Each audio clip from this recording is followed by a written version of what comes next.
Hey guys, tonight's story starts with a strange itch, a colder than usual floor, and a rooster that clearly has a personal vendetta.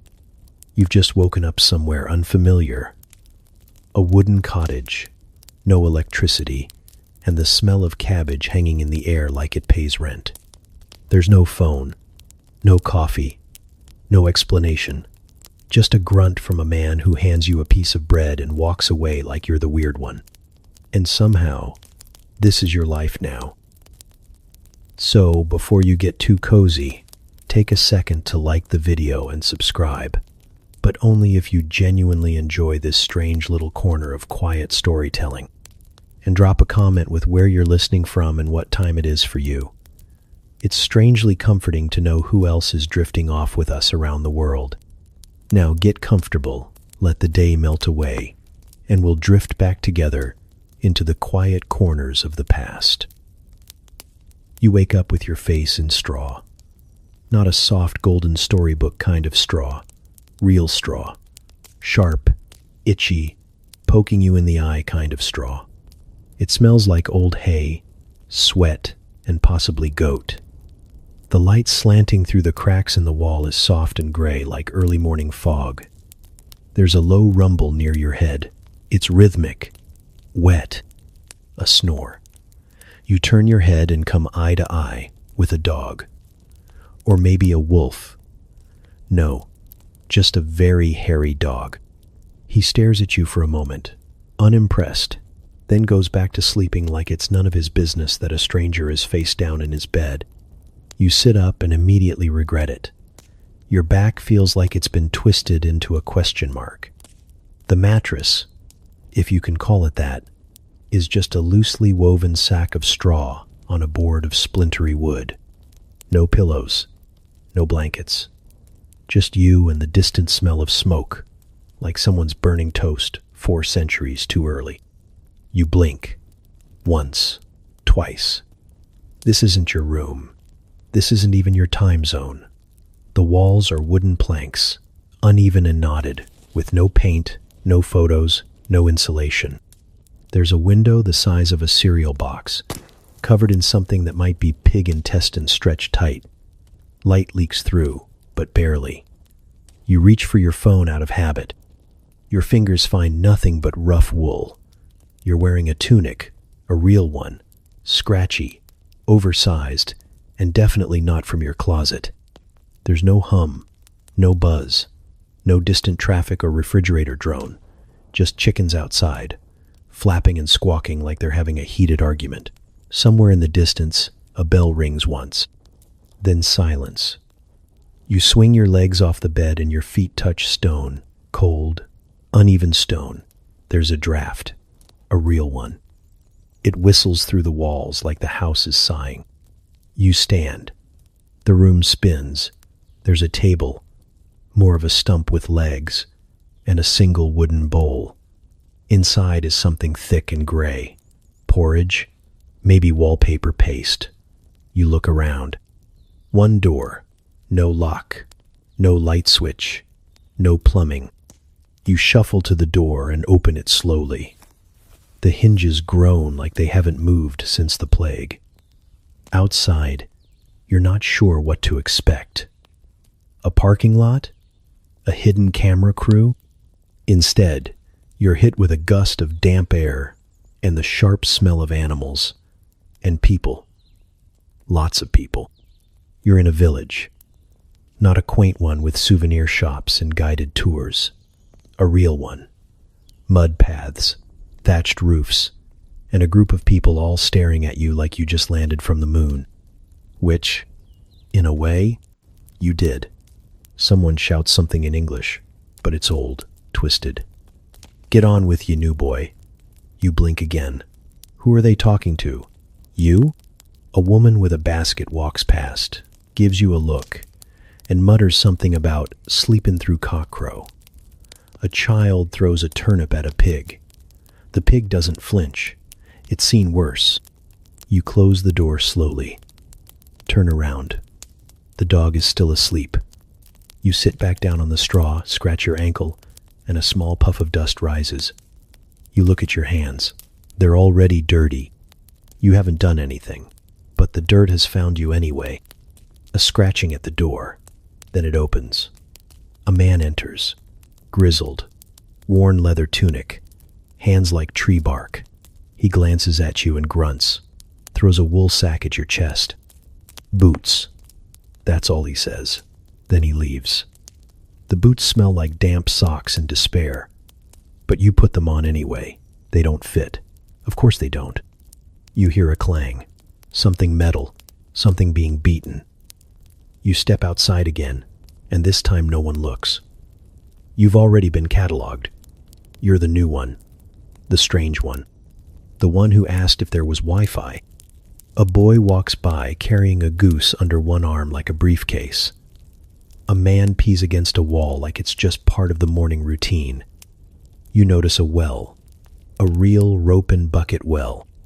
A woman hauls water from it with biceps that could split logs. She nods at you.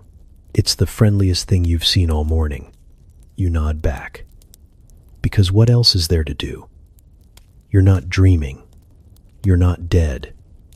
You're just here.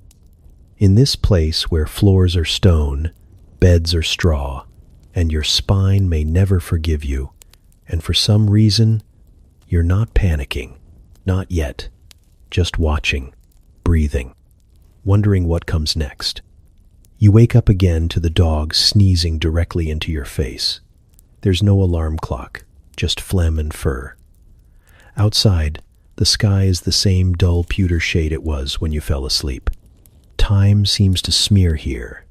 You're not sure if it's 6 in the morning or 6 in the never. The air bites a little sharper today. Your spine still resents you. And your feet now blistered from yesterday's battle with the oversized leather boots feel like they've aged 20 years overnight. The door creaks open. No knock.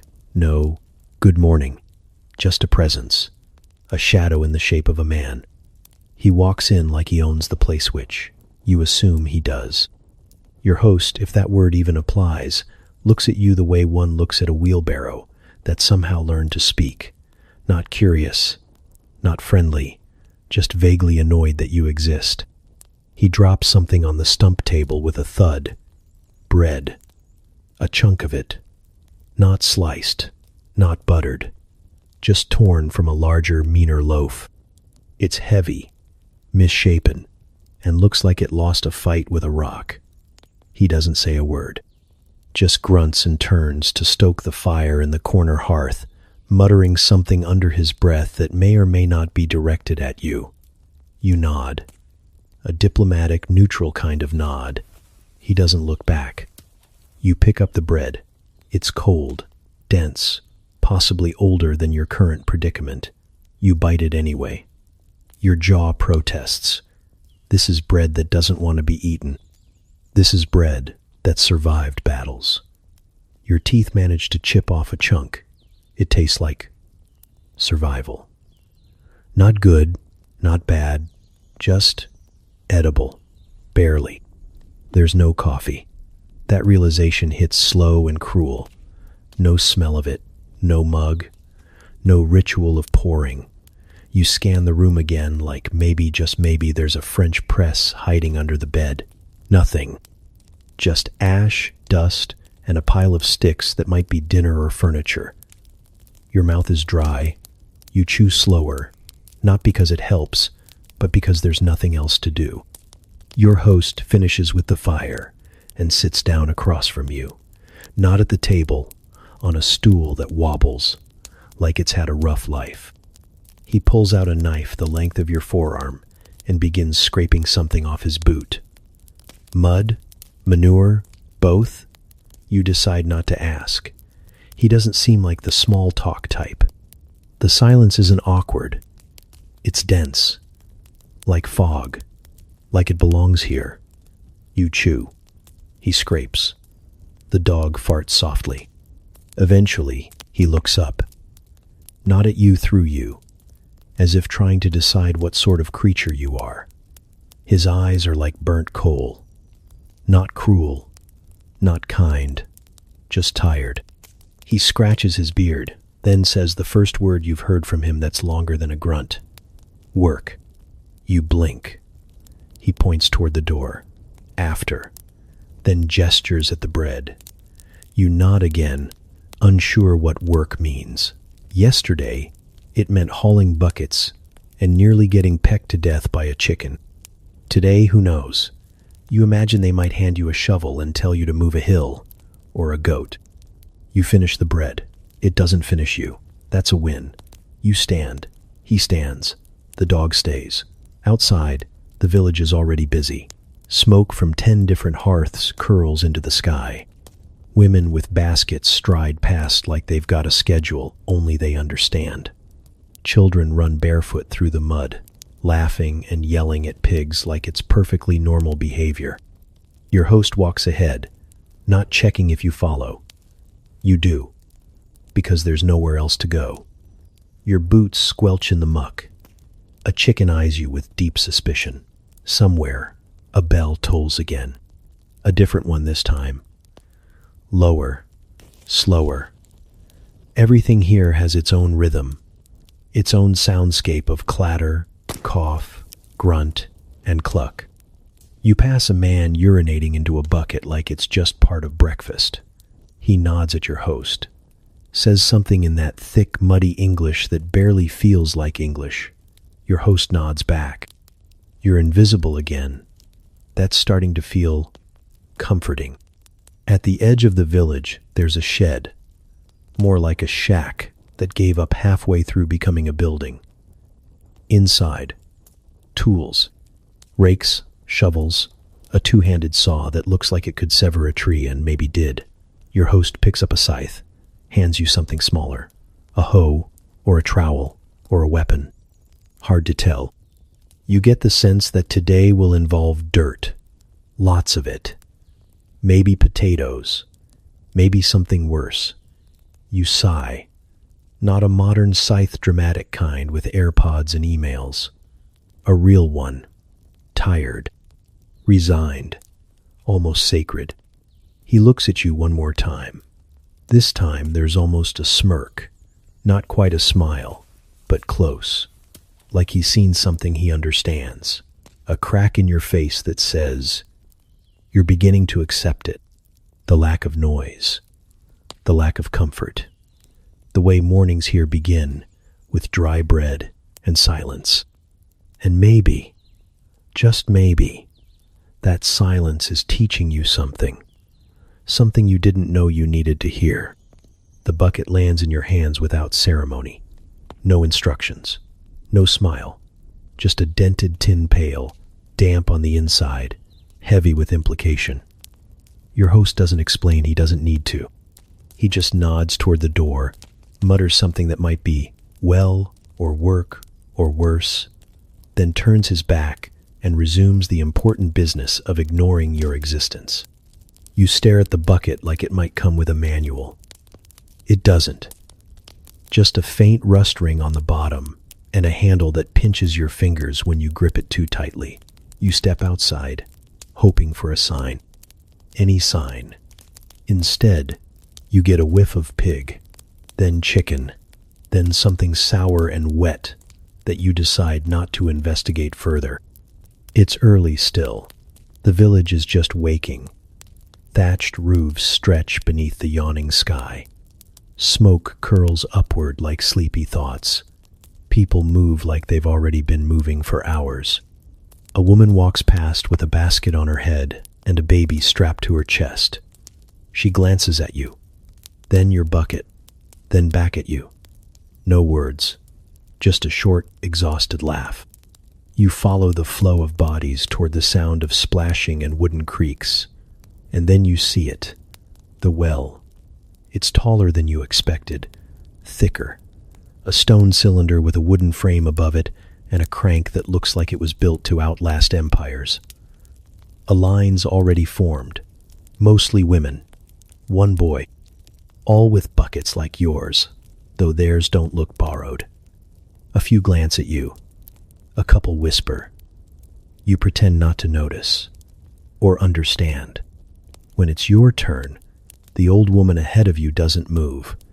She just jerks her chin at the crank like she's daring you. You step up, take the handle, and begin turning. It groans, loudly. Your arms burn almost immediately. The rope fights back. Water doesn't want to be lifted. It wants to stay deep, secret, untouched. But after several rotations, the bucket rises, sloshing and swaying like it's drunk. You lift it, spill a bit, pretend you didn't, pour it into your pail. The old woman grunts, approving or disgusted you can't tell. Then she turns and walks away. Your pail is half full. You debate doing it again, but your arms have filed a complaint, so you stop. You carry the water back through the village, slowly, carefully. Every step becomes a negotiation. The handle bites your palm. The water sloshes over your boots. It's heavier than it looks. Cold, too. Like it knows it's better than you. People don't get out of your way. They don't have to. You're the new one. You're the one who doesn't walk like they're used to, hauling things that matter. You return to the cottage. Your host isn't there. The door creaks. The dog lifts his head just enough to confirm you still exist, then returns to the art of sleeping. You place the pail beside the hearth like it's sacred. It's not. Within seconds, it's being used. For what? You're not entirely sure. Washing, drinking, cooking, possibly all three. You sit, hoping that's enough. It's not. A second bucket is pushed into your chest. Smaller, wooden, damp in a suspicious way. This time the nod is downward, toward the back corner. There's a second door you hadn't noticed. Behind it, a tiny room, dirt floor, a stool with a hole in the center, a smell that slaps you across the face with the force of history. And now you understand. This is not a water bucket. It's a waste bucket. The chamber pot. The medieval answer to indoor plumbing. And it's full. Not overflowing, but substantial. You pick it up, trying not to breathe through your nose. It sloshes in a way water doesn't. Thick, malevolent. You hold it as far from your body as your arms allow. Your host doesn't follow. This mission is yours alone. You walk again. This time not to the well. This time beyond the last cottage, toward the trees.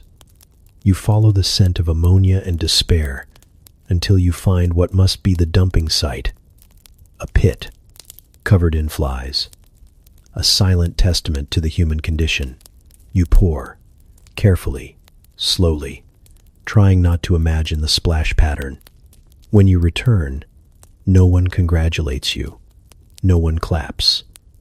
You place the bucket near the side of the cottage. A woman walks by and nods. That's all. But it feels earned, like your first unspoken promotion. Later, when you sit by the fire, chewing another hunk of bread and pretending it has flavor, you realize something. The bucket was never just about the bucket. It was initiation, trial by pail. A medieval rite of passage that separates the tourist from the tenant. You're not one of them. Not yet. But today, you hauled their water. You emptied their waste. And somehow, you survived both. The door sticks again. It always sticks. You have to lean into it with your shoulder just to open it. Like the house itself is trying to keep you in. But you push through. And outside, the village greets you the same way it always does, with chickens. They're everywhere. Like they've staged a takeover in the night. Pecking, flapping, strutting like tiny feathered judges. One hops onto a barrel and stares you down like it knows what you did. You don't make eye contact. The last time you did that, it chased you for half a street. The air is wet with fog, thick enough to muffle footsteps, but not enough to hide the looks. They glance at you from windows, from doorways, from the corners of their eye as they go about their routines. They don't stop what they're doing. They just take you in. Again, like they're trying to decide if you're getting better or just stranger. A man walks past you, pushing a wheelbarrow full of turnips. You nod. He nods back, eventually. Not a greeting, more like a confirmation. You're still here, still the stranger, still the one who showed up asking questions about apps and electricity and whether or not the bread had gluten. A child calls out behind you, "Stranger!" and throws a clump of moss. It hits your boot and flops to the ground. She giggles and runs away before you can even turn. It's not mean, not quite. It's more like a game. You're the village novelty, the accidental mascot of confusion. Down the path, the blacksmith hammers away like he's mad at the metal. Sparks leap with every strike, lighting up his sweaty face like he's forging weapons for the end of the world. He doesn't look up. You've passed by him enough times to know he has two moods, working and sleeping. Neither includes talking. You step around a puddle that looks deep enough to have its own ecosystem and head toward the market square. It's not a square, really, more of a muddy circle, surrounded by carts and crates and people trying to look busier than they actually are. A woman arranges leeks in a row, so straight it could be military formation. A man shouts something about eels. Another plays a lute missing 2 strings and 1 sense of rhythm. You linger near a cart stacked with apples. The vendor eyes you, then casually slides his arm between you and the produce. "Not today, stranger." You move on. Someone calls out again. "Oi, stranger, you still sleeping in Osric's barn?" You don't know who Osric is, or if it's even a question. You just nod once and keep walking. Better to agree than explain. Explanations here don't go over well. You've tried. Once you said you were from the future as a joke. They made the sign of the cross and didn't speak to you for 2 days. At the well, you watch as 2 women fill buckets and talk in fast, clumsy English that still sounds more like poetry than conversation.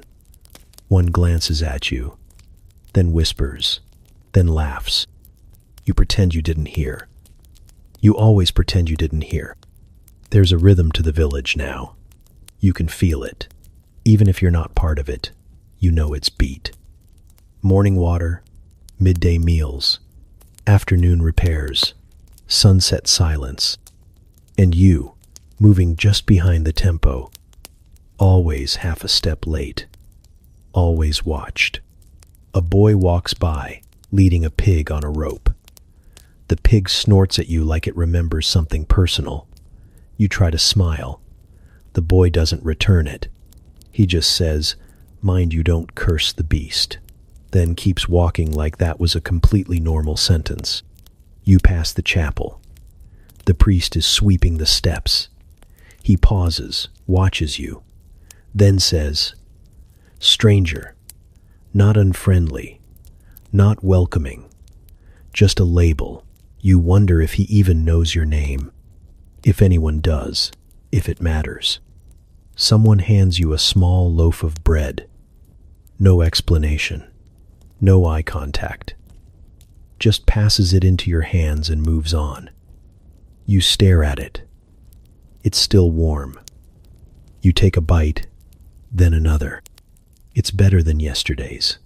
Less rock, more dough, a quiet offering, or maybe just a leftover. You sit on a stump near the edge of the square. Watch as the village breathes around you. Dogs bark.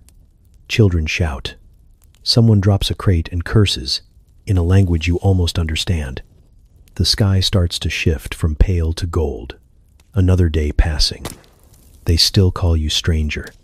Still glance at you like you might sprout feathers or breathe fire. But no one's run you out. No one's tried to burn you. That feels like progress. And for a second, just a small one, you realize something. They forgot you don't belong. And part of you has started to forget, too.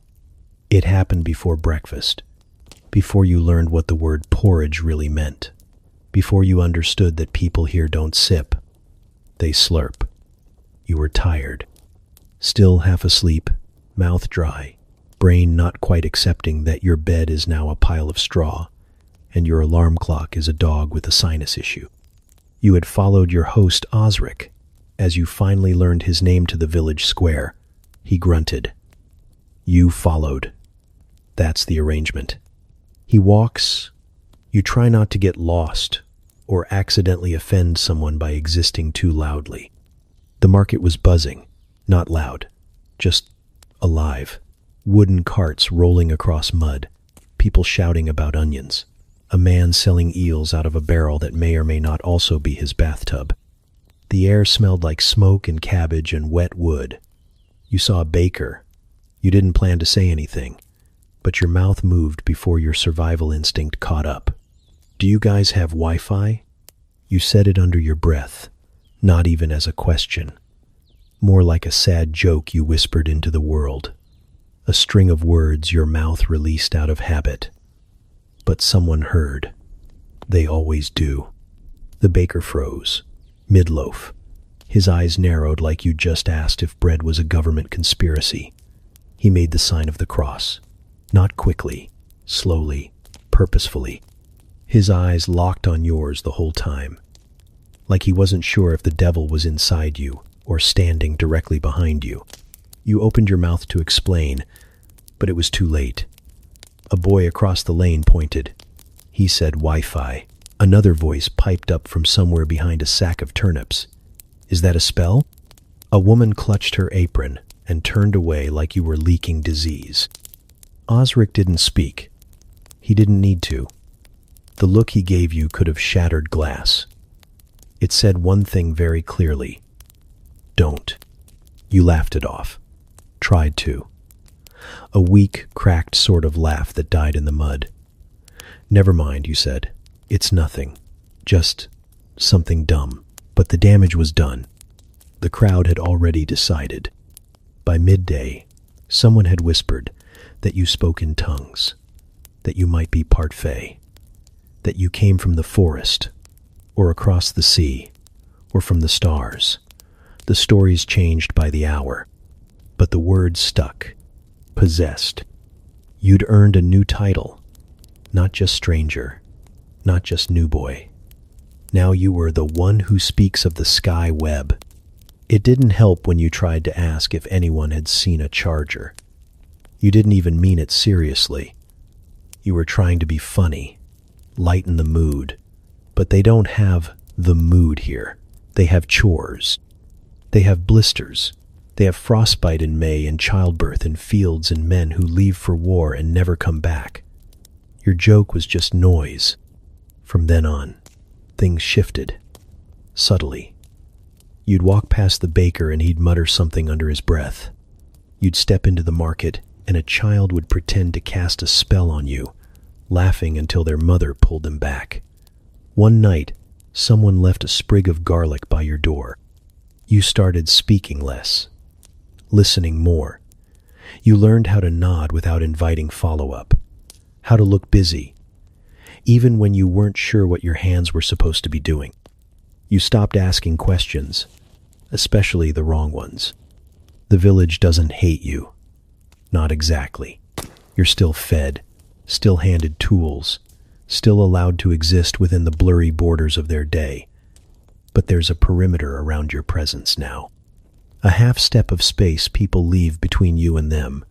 You're not dangerous, but you're not right, either. You said something that wasn't supposed to be said. You reminded them that you think in a language they don't understand. So you swallow your words, let them sink. You learn how to make eye contact that doesn't linger, how to carry a bucket without spilling, how to eat in silence, how to take up less space, breathe quieter, disappear just enough to avoid being remembered too clearly. But you never forget the moment, the way the market slowed, the way the baker's face changed, the way that single word Wi-Fi felt like a betrayal of something sacred, like you'd spit on their god, their bread, their weather-worn rhythm. You learn, quickly and completely, that the past has no patience for your present.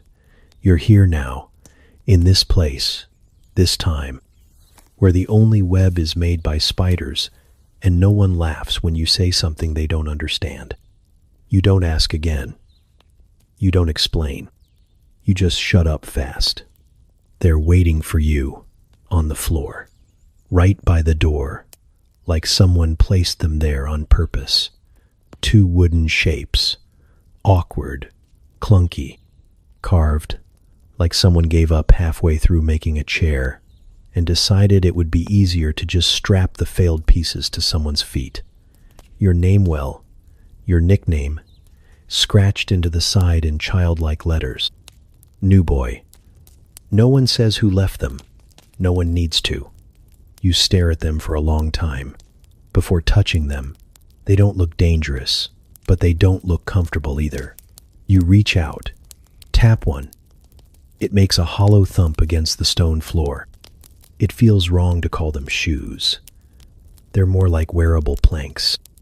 But your host nods toward them that morning, so you try. The first thing you learn is that your foot doesn't go in easily. These weren't made for feet, not real ones. They were made for a vague idea of a foot, a medieval sketch of what toes probably looked like. You shove, twist, curse under your breath. Finally, with enough force to sprain logic, you get both feet in. There's no left or right, just pain. You take a step. The noise is immediate. A clomp, then another. You sound like a haunted wardrobe dragging itself through a hallway. The dog opens one eye. You take another step. Your ankle rolls. Your knee screams. You make it 3 paces before you stub your toe on the door frame, which is impressive, since your toe is now protected by what might as well be a wooden brick. You walk outside, one slow step at a time. The chickens scatter. You feel taller. Not in a good way. More like you're balancing on a pile of regrets. Children point. One claps. Another mimics your gait, exaggerated and loud. You want to laugh. You almost do. But the blister forming on your heel starts whispering threats, and you go quiet again. You miss sneakers. You miss arch support. You miss the quiet glide of rubber soles and the soft give of fabric. But most of all, you miss socks. The way they used to cradle your feet like tiny woolen apologies. Now your toes rub against the wood like 2 enemies stuck in the same prison cell. By mid-morning, you've developed a limp. Not dramatic. Just enough that every 3rd step looks like you're reconsidering all your life choices. You try walking on the balls of your feet, then the sides. Then you just surrender and start dragging your legs like you're being punished for something. The blacksmith sees you hobbling by, doesn't say a word, just shakes his head once, deeply disappointed in your existence. A woman selling leeks clicks her tongue. You walk like a man who owes the road money. You don't respond. You just try not to fall into another puddle. Work today involves carrying logs. You're not told where to carry them to. Just handed one and pointed vaguely toward the west. The log is heavier than your pride and shaped like regret. Your wooden shoes catch on every root, every stone, every slight change in elevation. You trip twice. On the 3rd stumble, you fall forward. Not far. Just enough to get a mouthful of moss and the sudden awareness that yes, you can sprain your dignity. You look up from the ground. No one offers a hand. A boy laughs and walks past, balancing his own log on one shoulder like it's nothing more than a feather with ambition. You push yourself up, adjust your shoes. One is already starting to crack on the side. You wonder if it's symbolic. You wonder if everything here is. Later, at the stream, you try to wash your feet. Getting the shoes off is harder than getting them on. You pry, yank. Eventually remove them with a noise that sounds like betrayal. Your heels are red, your toes bruised. You consider just walking into the water and floating away, becoming a myth, A warning tale the villagers tell their children. Don't ask about Wi-Fi, or you'll become the river ghost. But you don't. You dry your feet on a patch of grass, slide the shoes back on, and walk slowly back toward the village. You sit outside the cottage that evening, legs stretched out, shoes in front of you like conquered beasts. The sunset is kind, gold spilling across the sky, softening the edges of the world. Someone walks past and nods at you. Not a greeting, more like acknowledgement. Like they've seen the limp, the effort, the endurance. You don't belong yet, but you wore the shoes. You survived the walk. You didn't quit.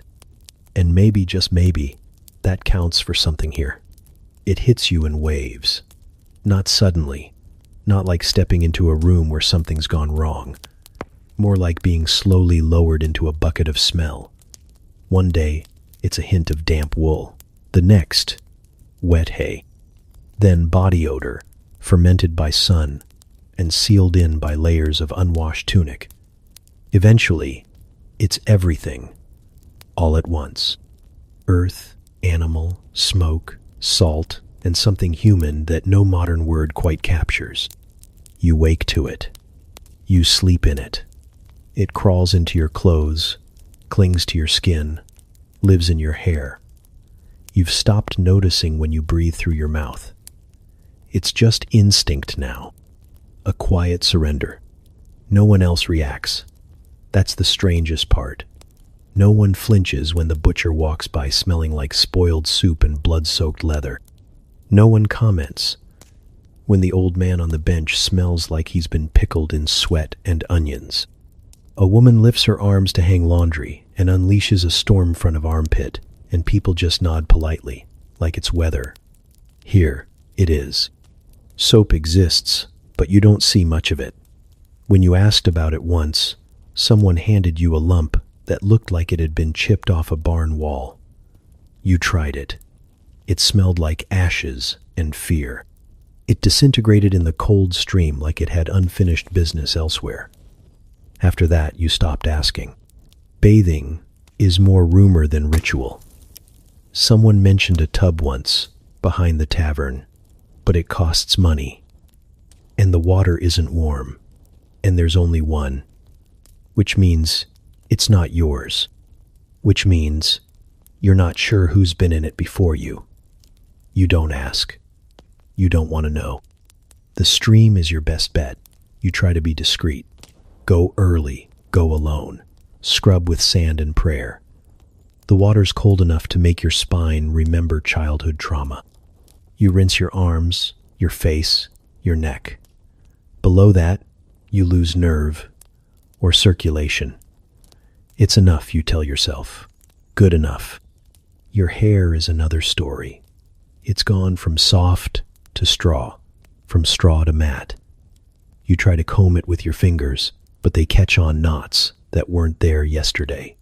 Once, you found a leaf. Another time, a small feather. You decide not to investigate further. The hair stays. Wild. Honest. Teeth are trickier. You miss the ritual.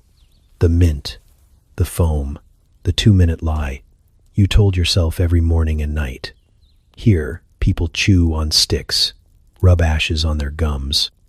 You try it once and gag so hard you scare the chickens.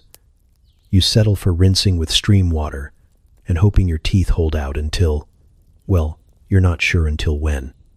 You haven't smelled clean in days, maybe longer, but something changes. Not in them, in you. Your nose starts to forget. Slowly, like a fog lifting backwards. You stop noticing the scent of damp boots. You stop recoiling at the pigsty. You walk past the fish stall without flinching.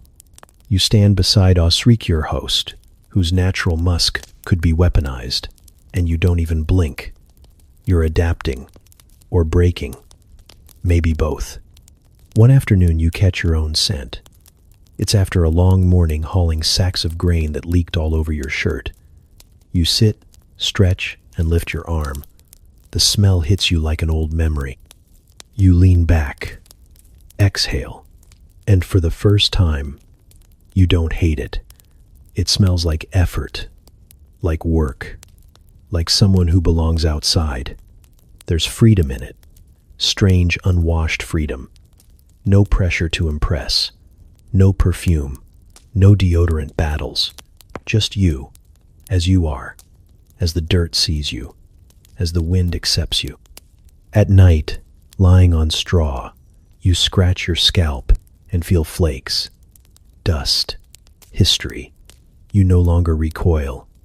This is your new skin, your new shell, not polished, not perfumed, but real. Honest in a way you hadn't expected to find comforting. The villagers never comment on your scent. That's how you know you've blended in. They gossip about everything: your limp, your mutterings, your inability to distinguish wheat from barley, but not your smell. That means it's no longer foreign. It's just yours. You stop apologizing for the dirt under your nails. Stop trying to smooth your hair. Stop pulling your shirt away from your chest when it clings. The old rules are gone. There are new ones now. And one of them is this: clean is relative, but survival is permanent. So, you sleep with your boots by the door, your shirt damp from sweat and rain, your breath tasting of firewood and roasted turnip, and you don't flinch. You just breathe through your nose. Because finally, your nose doesn't fight back. It started innocently enough. Osric handed you a basket trough, splintered, smelled like onions, and Regratand pointed toward the henhouse with a grunt that somehow meant eggs. You nodded, like this was something you could handle. Eggs. How hard could it be? You'd seen chickens before. In petting zoos, on TV, on sandwiches. None of them had ever looked like a threat. None of them had glared at you. But these chickens, these were a different breed. Medieval chickens, wiser, meaner, built for war. You approached the henhouse like it was sacred ground. The air smelled like straw, feathers, and something vaguely aggressive. There were no instructions, no guide, just the basket in your hand and a vague memory of cartoons where farmers whistled and chickens just complied. You crouched, reached under the first hen, and she allowed it. Warm, feathery cooperation. You felt the egg with your fingers smooth, perfect, still warm from her body. You lifted it carefully. One down. Your confidence swelled. You could do this. You were doing this. The second hen flinched when you got close, but you gave her space. Whispered an apology. She blinked at you with mild suspicion, then shuffled aside just enough. Another egg. 2. Maybe you were made for this. Maybe you were finally getting the hang of... Then came her. You didn't see her at first. She was tucked into the darkest corner of the coop, half hidden behind a crooked plank and a pile of old feathers.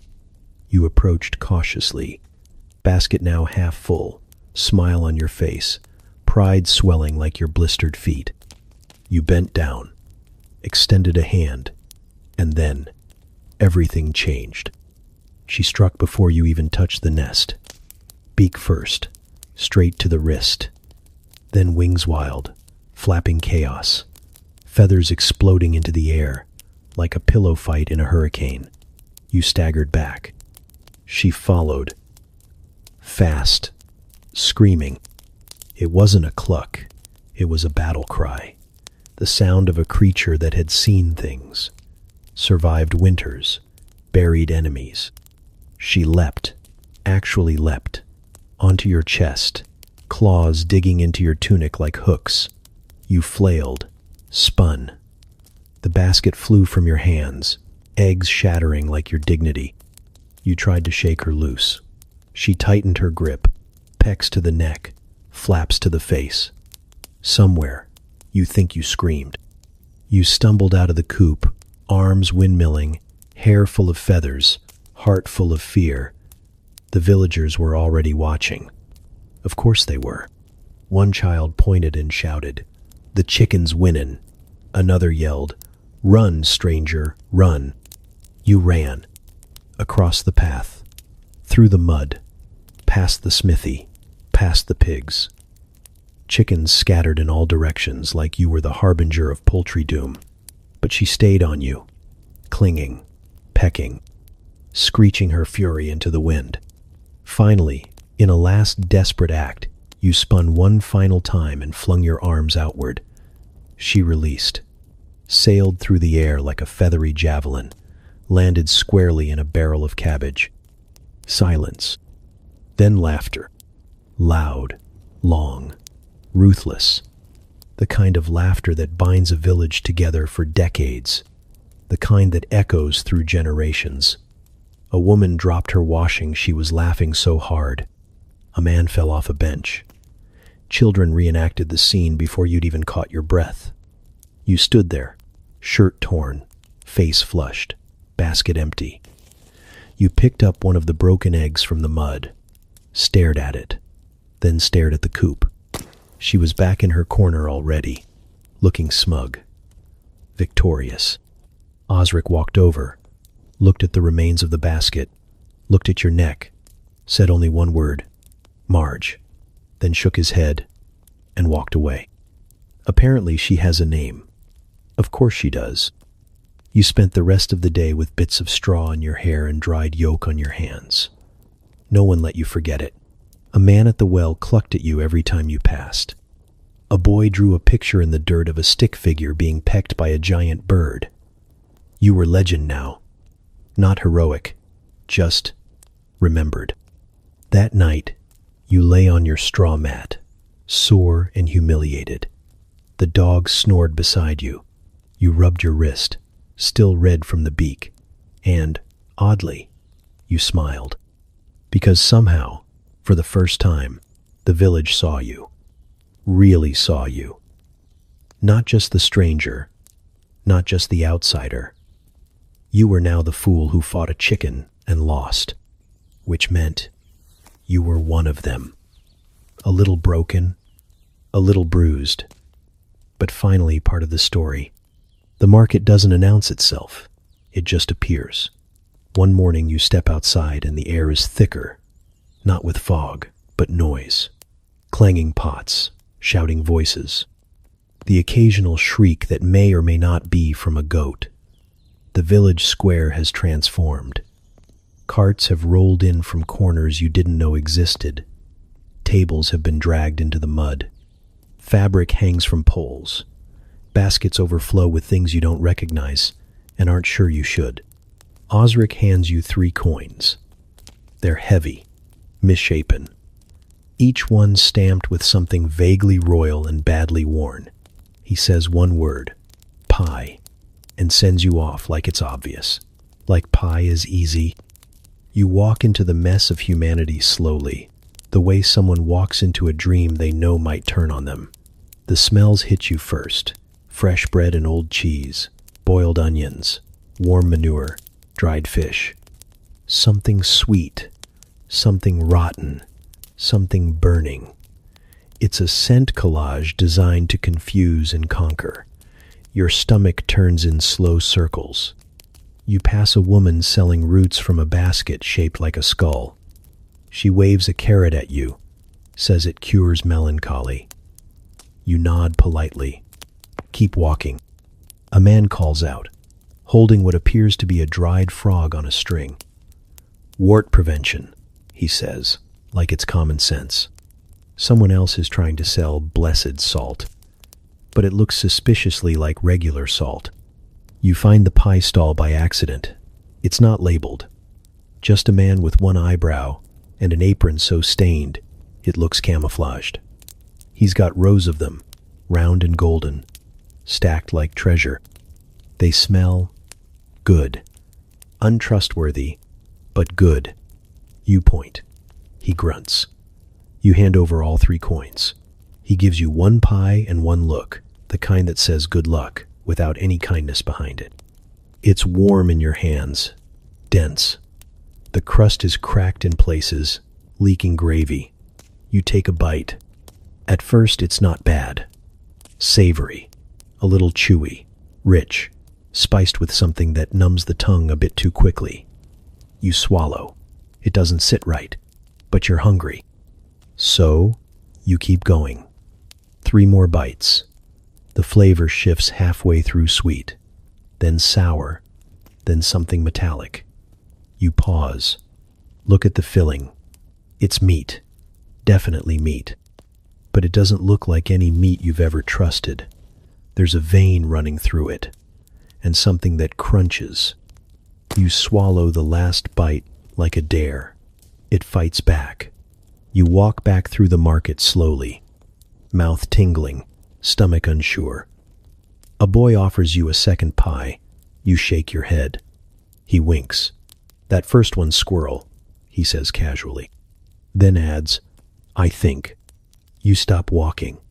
A woman at a nearby stall laughs. "Could have been better," she says. "Could have been pigeon." She pulls a feather from her teeth and flicks it to the ground. You head toward the well and try to drink away the taste. It doesn't work. The water makes it worse. The grease resurfaces like a ghost. You sit on a barrel and let your stomach make its decisions without you. The sun's too bright, the air too full. The sounds around you blend into a fuzzy blur. Someone tries to sell you a jar of leeches. You shake your head. He shrugs and moves on. Eventually you stand. Walk in the direction of home. Slowly, your limbs feel heavy.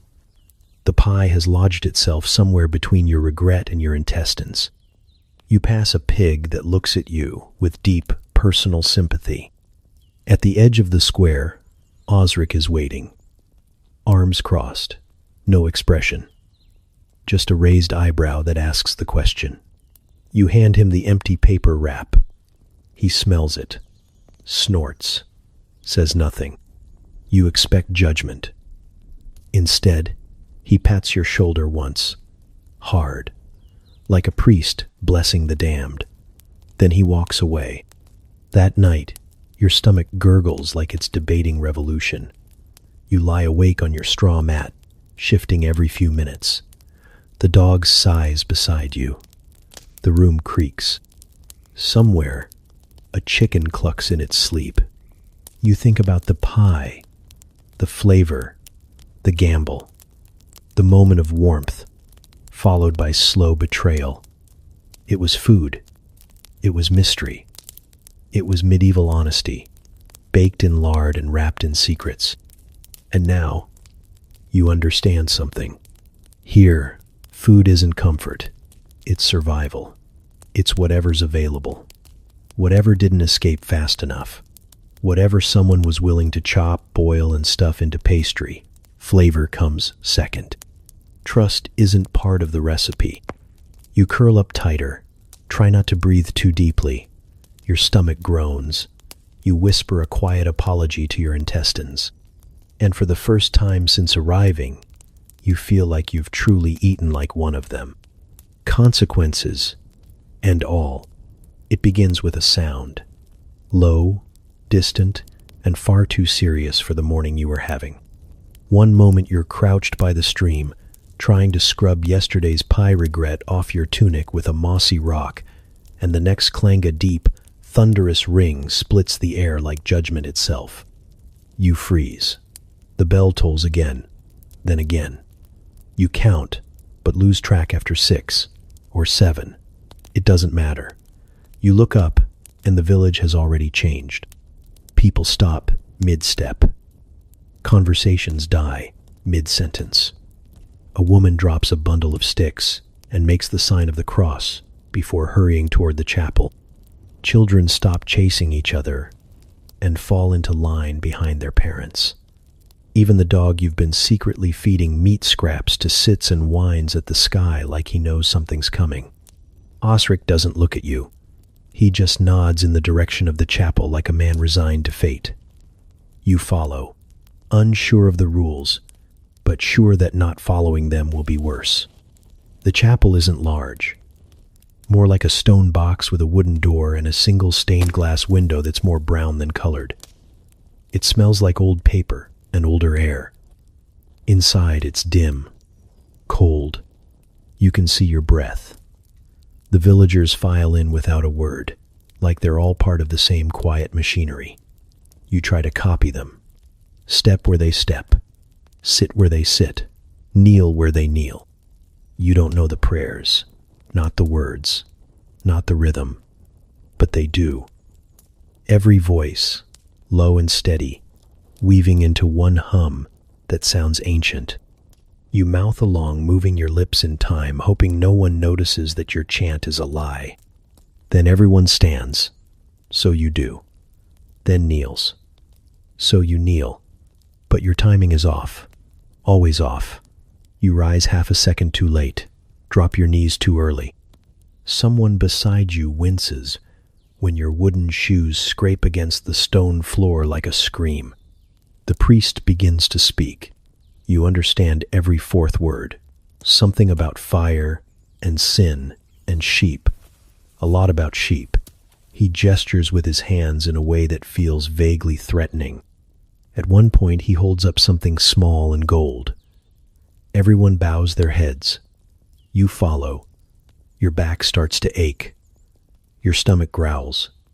You pretend it didn't. Then comes the incense. A boy walks down the aisle with a swinging censer. Smoke pours from it like the building itself is sighing. It smells like a pine tree fell in love with a campfire. You breathe it in and nearly cough, but swallow it. Everyone else seems unfazed, eyes half closed like they've been here 1,000 times. Maybe they have. You're not sure how long the service lasts. Time behaves differently here, like the church itself is holding the clock hostage.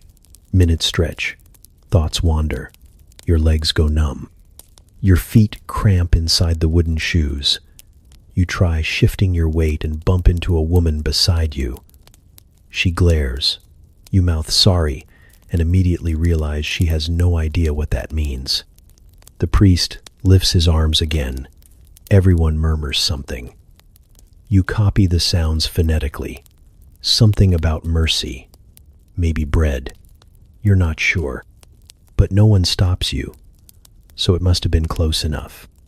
Then, kneel again. You sink to your knees, and this time, something in your back pops. It's not pain. Not exactly. More like your spine whispering, "Really?" You rest your hands on your thighs and stare at the stone floor. It's covered in marks, scratches, drops of wax, a crack that looks like it's been stepped on too many times by too many prayers. You start counting breaths, anything to stay conscious. You don't know how anyone does this daily. Your thoughts drift to your old life, pews with cushions, air conditioning, that one lady who always wore too much perfume. You miss her. You miss her so much it hurts. Then, silence. The bell tolls again. A final note. People cross themselves one last time, rise, and shuffle toward the door. You follow, legs trembling, feet numb. Outside, the sun looks brighter. The air feels real again. You inhale, long and deep, like you've surfaced from a different world. No one speaks as they leave, just nods. Small, reverent nods, like they left a part of themselves behind in there, or maybe picked up something heavier. You're not sure which. Osric waits at the path. He looks at you, raises one brow, says, "Didn't faint, that's something," then walks. You follow. Later, back at the cottage, you sit on the edge of the straw mat, staring at your knees like they betrayed you. Your head still full of smoke and echoes. The rhythm of the prayers lingers, like a song you don't know the words to but can't stop humming. You still don't understand the rituals, the kneeling, the silence, the bell that cuts through everything. But for the first time, you feel it, the weight of it, the pull. The unspoken thread that ties these people to something old. You were faking it. Badly. But somehow, the chapel let you stay. You were told it was an important job. Vital, even. Good for the earth, they said. Necessary for the fields. Osric handed you a shovel that looked like it had survived 3 wars and pointed toward a low wooden pen behind the cottage. The smell hit you before you reached it. Not a sharp, sudden stench, but a deep, ancient reek. The kind that feels alive. You tried not to breathe. It didn't help. The pigs watched you, judging. The cow ignored you completely, which felt worse, like you didn't even register as a threat or a presence. You stood at the edge of the pen, boots half sinking into mud that may or may not have been just mud. You looked at the shovel, then at the ground, then at your own hands. None of them wanted to cooperate. But this was your job now. You learned quickly that there's a difference between moving manure and shoveling it. Moving it implies progress, purpose. Shoveling it is just surviving I-tone scoop at a time, with no promise that it will ever end. You find a rhythm. Lift, dump, shift. Lift, dump, shift. You try breathing through your mouth, but it just changes the flavor of the air. Your hands blister by midday. The wooden handle rubs against skin that hasn't earned its calluses yet. You try switching hands. That just spreads the damage evenly. Your arms ache. Your shoulders burn. You tell yourself this is strength training. You tell yourself this is character building. You tell yourself lies. The worst part isn't the smell, or the flies, or the heat. It's the texture, the weight, the reality of it. It's heavy in a way nothing should be, not just physically, but emotionally. This is your life now. You, the shovel, and a slowly growing pile of regret. A child walks by and laughs. Not cruelly, just honestly. You glance up and see them mimicking your motion, pretending to gag. You want to be offended, but you kind of agree. Still, you keep going. After a while, something strange happens. Your mind drifts. The motion lulls you. The same way rocking chairs or ceiling fans do. You stop resisting and just move. One pile becomes another, then another. The sun shifts. Shadows stretch. The cows moo once, then go silent again. You lose track of time. Someone brings you water. It's warm, tastes like wood. You drink all of it. Say thank you. They nod and walk off without a word. You go back to shoveling. The rhythm returns. Lift, dump, shift. There's a kind of dignity in it.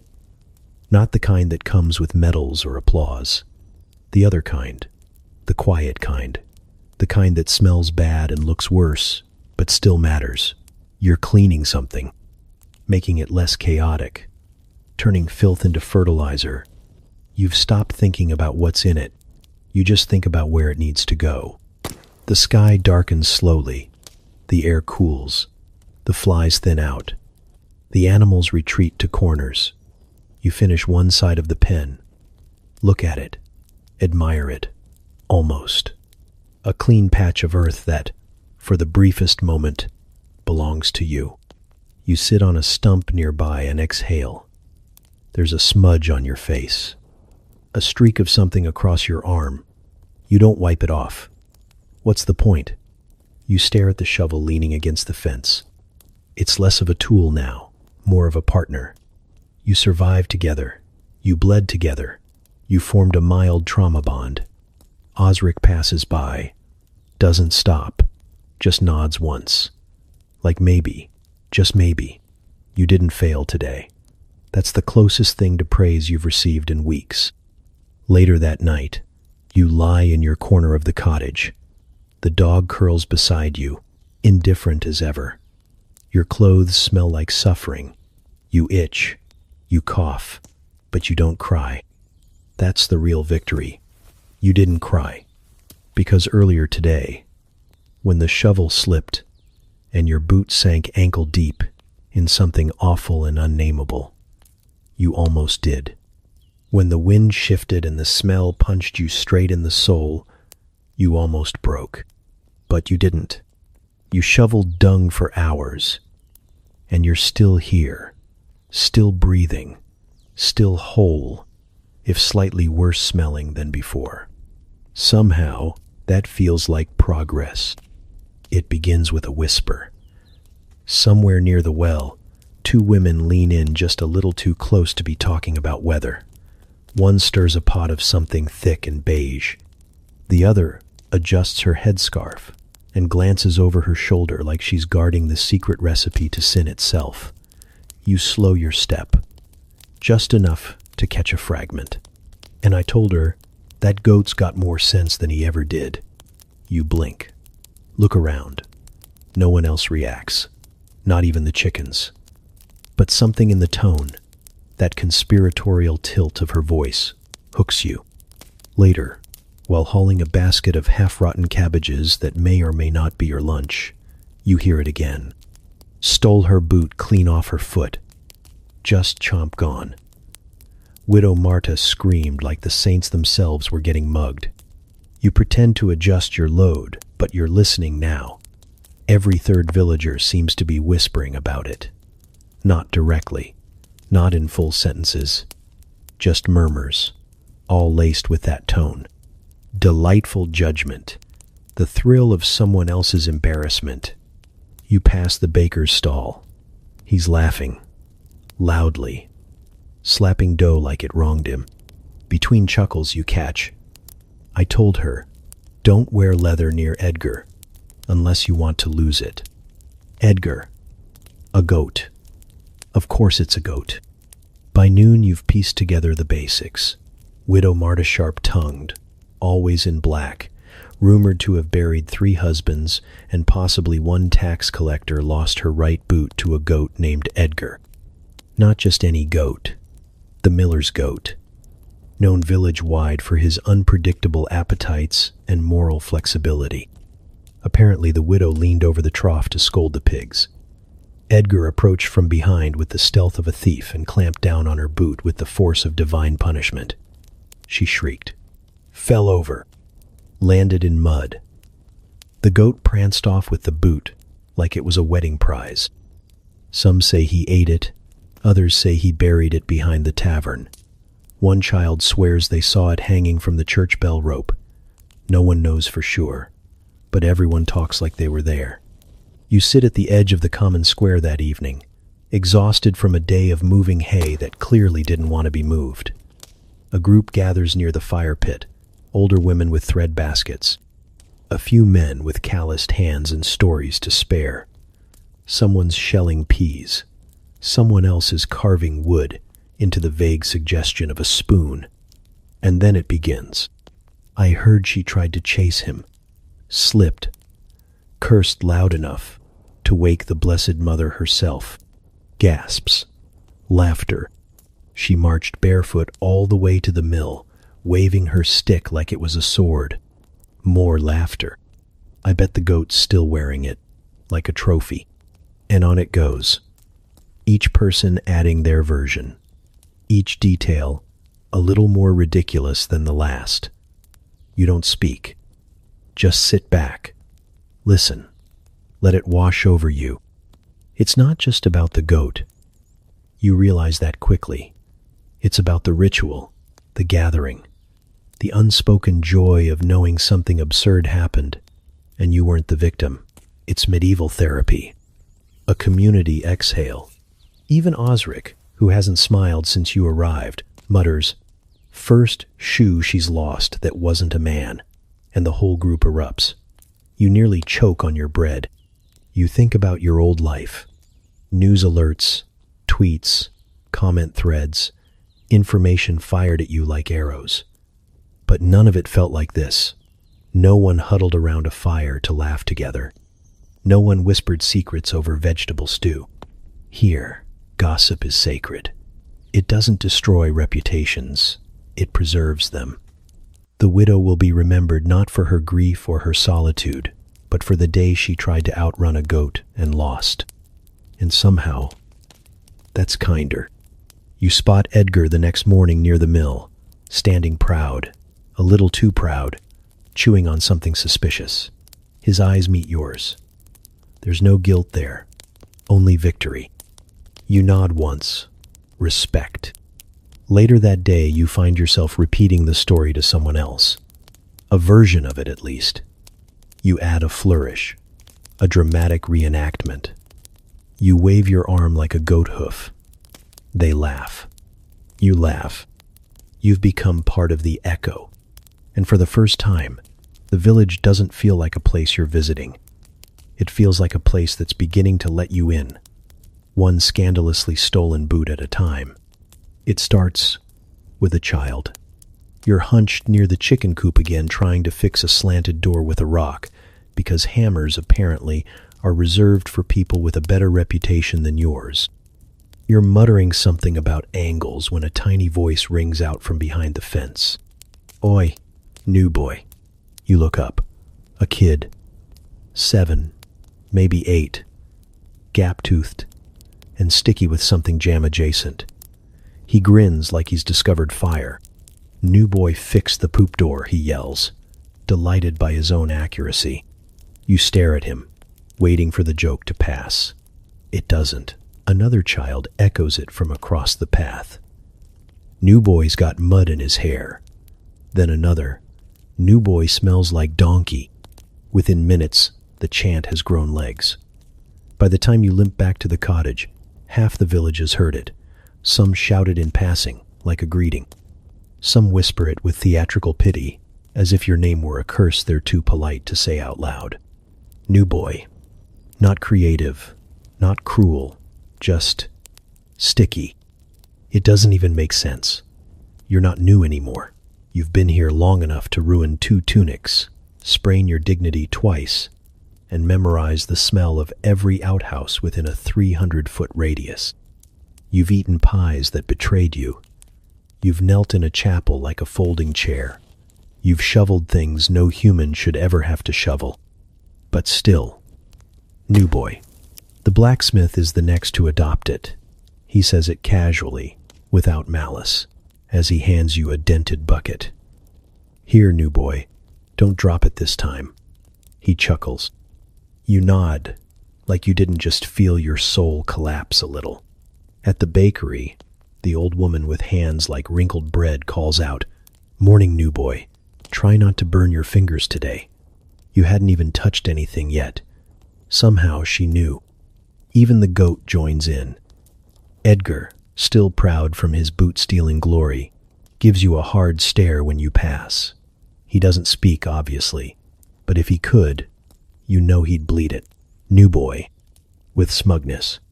You try to shake it, correct someone once. Actually, but they wave you off mid-sentence. Right, new boy. Eventually, you stop fighting it. Names are strange here. No one asks for yours. They assign one, based on a trait, a habit, a moment you thought no one noticed. There's a man called 3-Tooth, and a woman called Brambles. No one questions it. The names grow roots.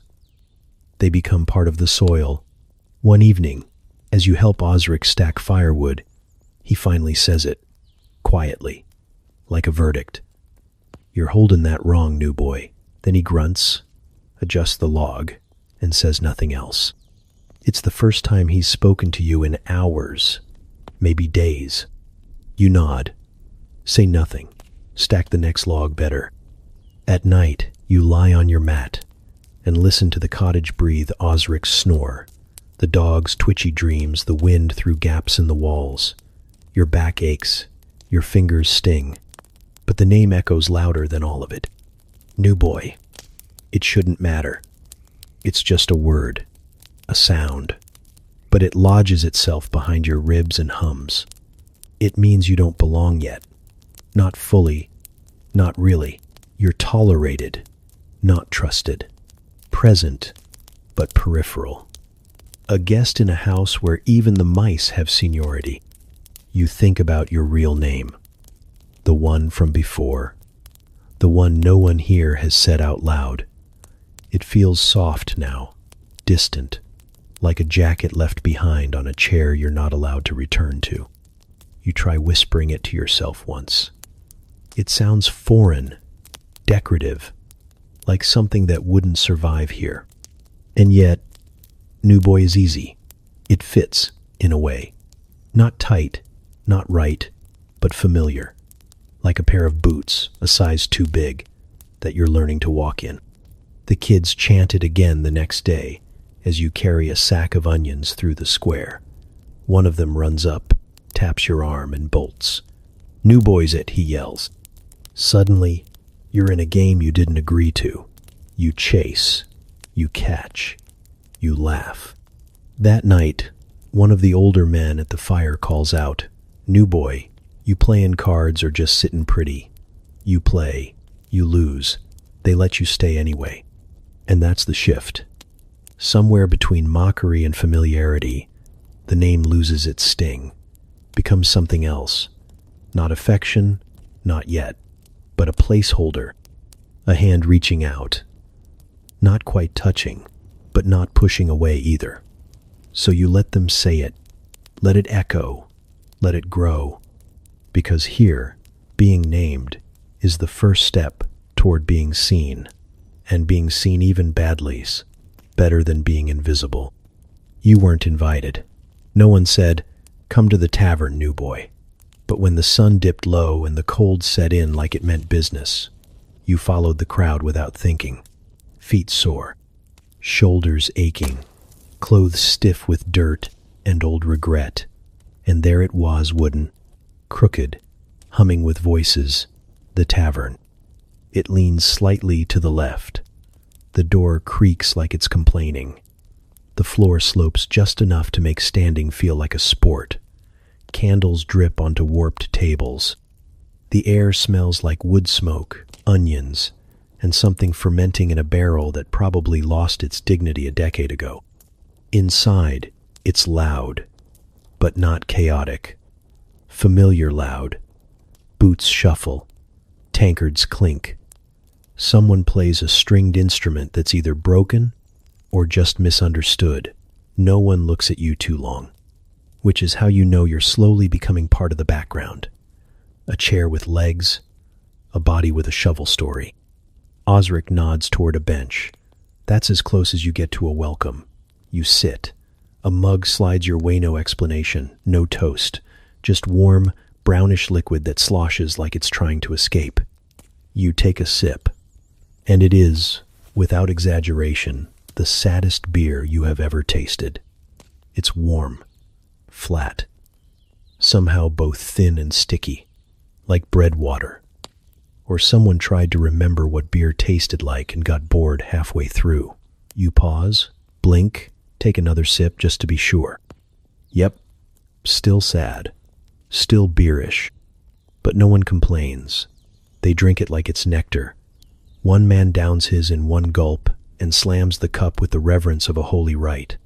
Across from you, a man named Oswin clears his throat. No one introduced him. He introduced himself, just by being louder than everyone else. His beard is wild, his tunic stained, his hands constantly moving, waving, gesturing, performing. "You know," he begins, as if picking up a thought he's been rehearsing all week. "Turnips weren't always round." You blink. He leans closer. "I, not always. Used to be long, like a carrot, but fatter. Not good for stew, too awkward. One fella Branrick tried to shave his down with a knife, slipped, lost a toe." You take another sip of melancholy beer and nod. Oswin continues. "Well, that toe went bad, real bad. But his wife, she cooked the turnip anyway, claimed it cured his fever. Maybe it did, maybe it didn't. But ever since, Branrick only grew round ones, said they behaved better." You look around. No one stops him. No one interrupts. They've heard this story, or one like it, and they're letting it live its life. Oswin goes on. The thing is, those round turnips caught on. Everyone started copying. Whole region changed shape because one man got unlucky with a knife. And now, to this day, he taps the table like a scholar finishing a thesis. That's why we stew 'em that way. You take another sip. You're not sure if the story made sense, or if it needed to. Later, someone sings, badly, a ballad about a cow that ran away. People join in. Oswin slaps the table in rhythm. The chorus has no real words, just vowels shouted at roughly the same time. You pretend to know it. They pretend not to notice. The sad beer keeps flowing. It never improves. But after a while, it doesn't matter. You're not drinking it for the taste. You're drinking it because it's there, because the room is warm, because for the first time all day, your hands aren't working or carrying or shoveling. They're just holding something, resting. Osric doesn't speak much, but he refills your cup once, which is something. At some point, you realize your cheeks hurt from smiling, not frostbite. Someone tells a joke you barely understand, but you laugh anyway, not to fit in, just because it feels good to move sound through your body. And Oswin, still going, saw a turnip once with a face in it. Looked like my uncle. Swear to the saints. I refused to eat it. Gave it a name, kept it on the shelf till it rotted. Whole cottage smelled like wisdom and shame. Eventually, the fire burns low. People trickle out in pairs, in silence. Oswin dozes in a corner mid-sentence. Osric grunts, stands. You follow. Back in the cottage, the air is colder. But something's changed. Not outside, not even in the room. Just you. You survived the tavern, the beer, the stories, the unofficial initiation into whatever this village is. You weren't just tolerated tonight. You were included. Even if your name's still New Boy. Even if the beer tasted like boiled sadness. Even if you now know too much about the history of root vegetables. It was yours. A night, a story, a memory. And tomorrow, when Oswin starts again, maybe this time about the time he married a girl who could read smoke, you'll nod. You'll sip. You'll listen. Because sometimes, the saddest beer still tastes like belonging. You didn't mean to start a war. You just wanted cheese. It happened at the market again. By now, you've learned how to dodge the pig cart, avoid the onion hag's flirty nephew, and keep your coin pouch tucked somewhere less stealable. But cheese? That was still uncharted territory. The stall looked innocent. A rough plank balanced on two barrels, draped with burlap. Behind it stood a man with forearms like tree trunks, and a mustache that could have had its own tax record. He nodded once as you approached, but didn't smile. You took it as a neutral sign, not friendly, but not hostile. Laid out before you were wedges, crumbling, pale blocks, dark, waxy triangles, something gray, one that glistened, each with its own mysterious aura. You hovered, trying not to breathe through your nose too hard. Some looked edible, others looked like they had opinions. You pointed to one near the edge, yellowish, mold-free, reasonably shaped. This one? You asked, hoping for approval. The man said nothing. You took that as permission. Your hand was halfway to the wedge when someone growled behind you. Not cleared throat, not polite cough, a full growl, low, primal. You turned, slowly. Behind you stood a man who could have doubled as a battering ram. Thick neck, arms like barrels, a jaw carved from spite. He was holding a sack and glaring at you like you'd insulted his ancestors. "That's mine," he said. You looked at the cheese, looked back at him. Two didn't know. you stammered. I thought. He took one step forward. The earth didn't shake, but it flinched. From somewhere beneath his cloak, he pulled a dagger. Not a fancy one, just sharp, well used, honest in its intentions. You froze. He didn't raise it, just held it at his side, like a punctuation mark. The cheese seller stayed silent. Not helpful, just mildly entertained. You looked around. No one intervened. A woman across the lane started selling apples louder. Two boys perched on a cartwheel whispered eagerly. One of them mouthed, "Fight." You held up both hands. "I swear," you said, voice cracking slightly, "I didn't know it was yours. You have every right, full rights. I don't even like cheese. I'm lactose suspicious. Please." There was a beat. Then the man Cheese Mountain, you privately labeled him, grunted. Loudly, like a bear making a decision. He stepped forward again, snatched the wedge from the table, held it to his nose, sniffed hard, then glared at you with renewed intensity. "This one's mine," he repeated, just in case your fear had made you forget. "Of course," you nodded. Naturally, he tucked the cheese into his sack, slowly sheathed the dagger, and walked off. You didn't exhale until he disappeared around the fish cart. The stall keeper finally looked at you, smirked. "Lucky," he said. You stared at him. He dueled a guy last month. Same mistake. Left-handed now. You looked down at your hands. Both still yours.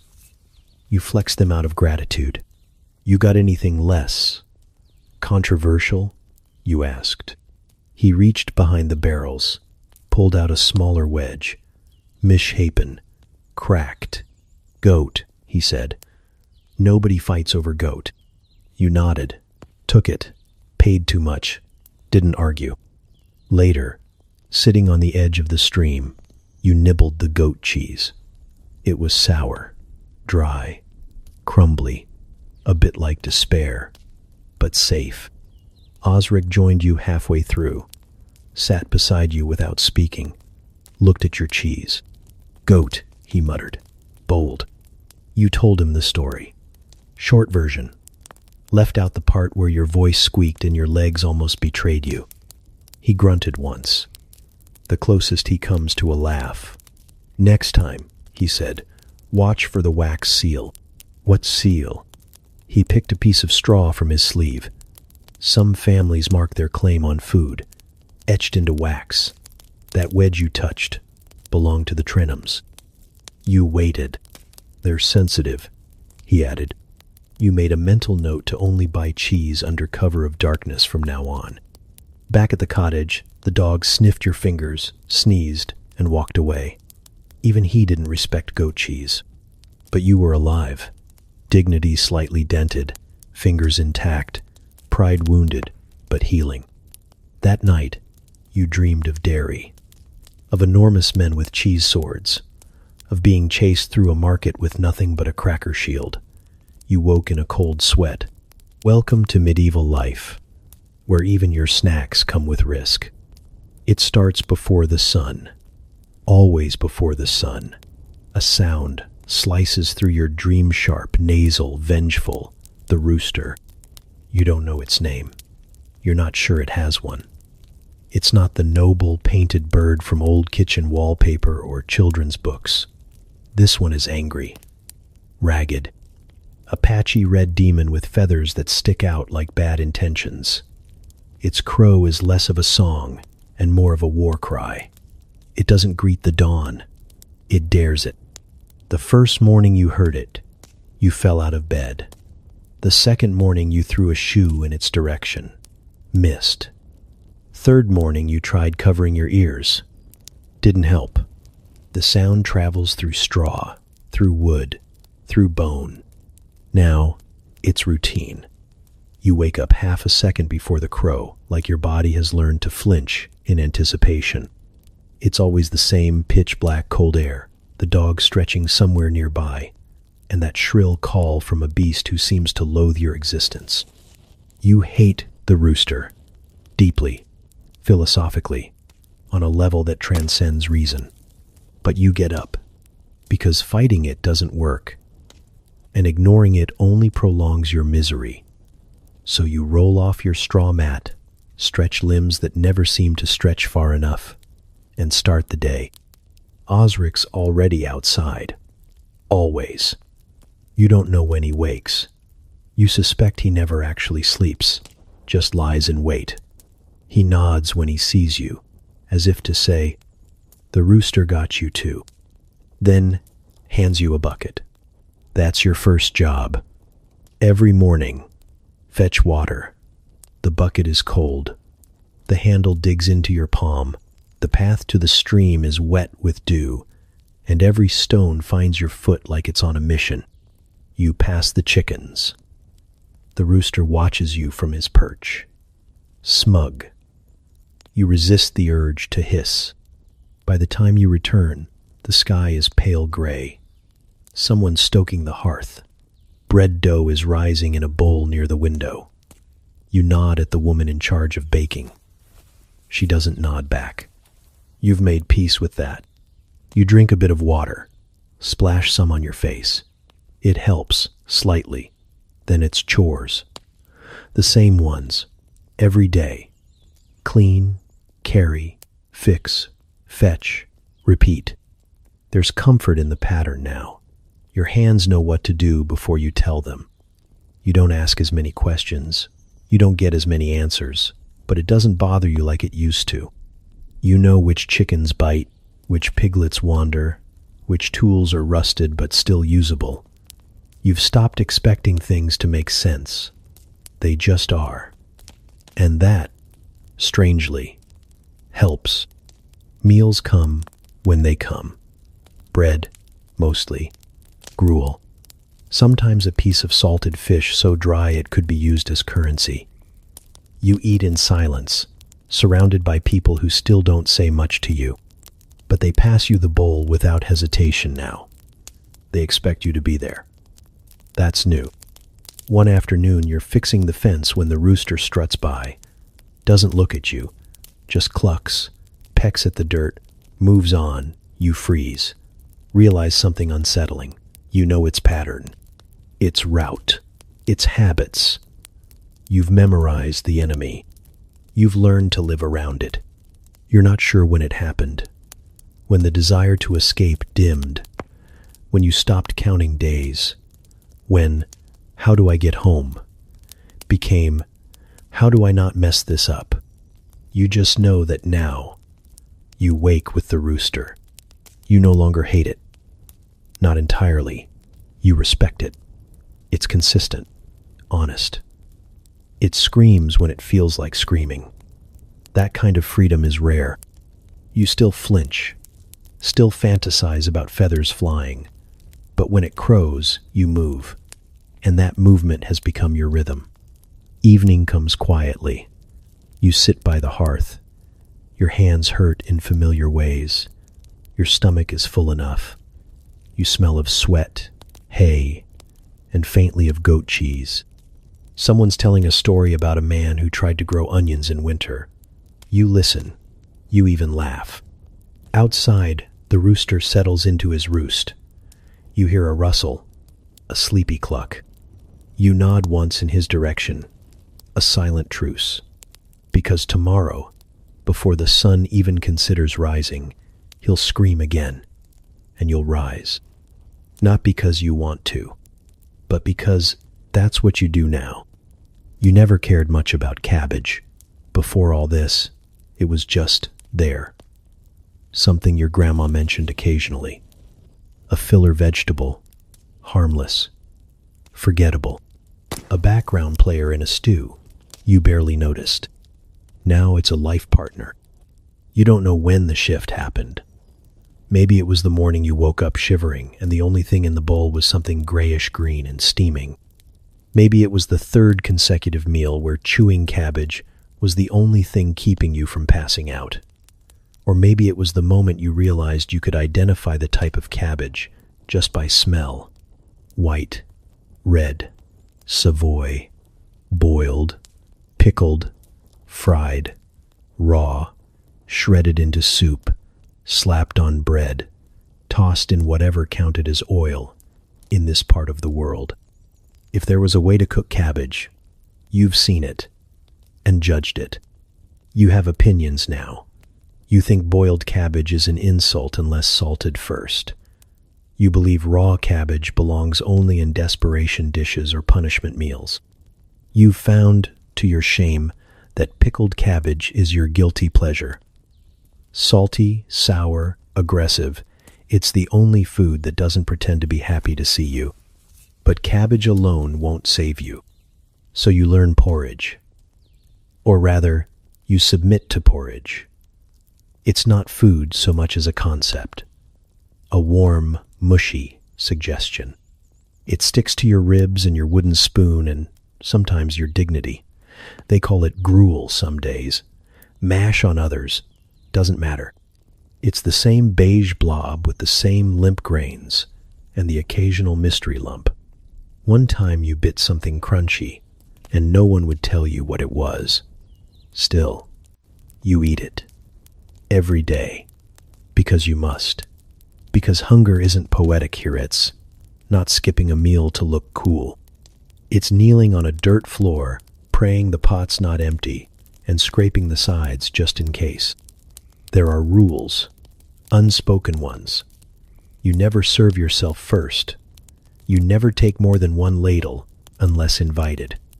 And you always leave the last scoop for someone else even if no one's looking. Especially if no one's looking. That's how you earn quiet nods around here. Your stomach learns to anticipate disappointment. You stop craving flavor. You start craving texture. Crunch is a luxury. Warmth is a blessing. Anything that doesn't remind you of soggy bark is a treat. One day, a turnip shows up in the stew. Just one. A single brave slice, floating near the edge of the pot like a survivor. You almost cry, not because you like turnips, but because it's different. Osric watches you eat, says nothing, but when you reach for seconds, he stops you with a glance. You nod, push the ladle back in. He grunts. That's his version of, "You're learning." Later, you ask the baker if he ever gets tired of cabbage. He laughs like you asked if trees get tired of standing. Tired? He says. It's the only thing that grows when God's angry.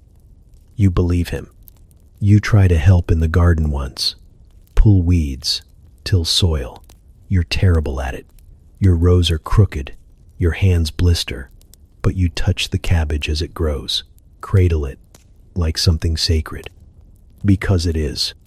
Food is sacred here. Not because it's rare, but because it's constant, predictable. The one mercy the land still offers.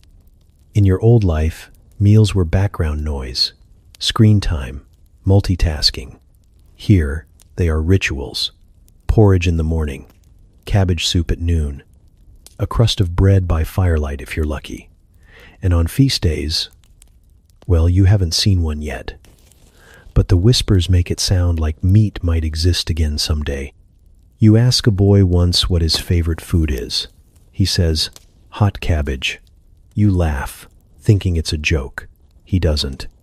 Now, when you're hungry, you don't think about pizza, or pancakes, or anything covered in cheese. You think about the crunch of a roasted cabbage leaf, about how it curls at the edges like it's stretching. You think about porridge with a bit of salt just a bit, how that one pinch can change everything. That's what you've become. Not broken, just adjusted. Someone who can get excited over a vegetable with range. Someone who knows the value of an extra spoonful. Someone who understands that surviving isn't always glorious. It's sometimes just finishing your bowl and being thankful there was one.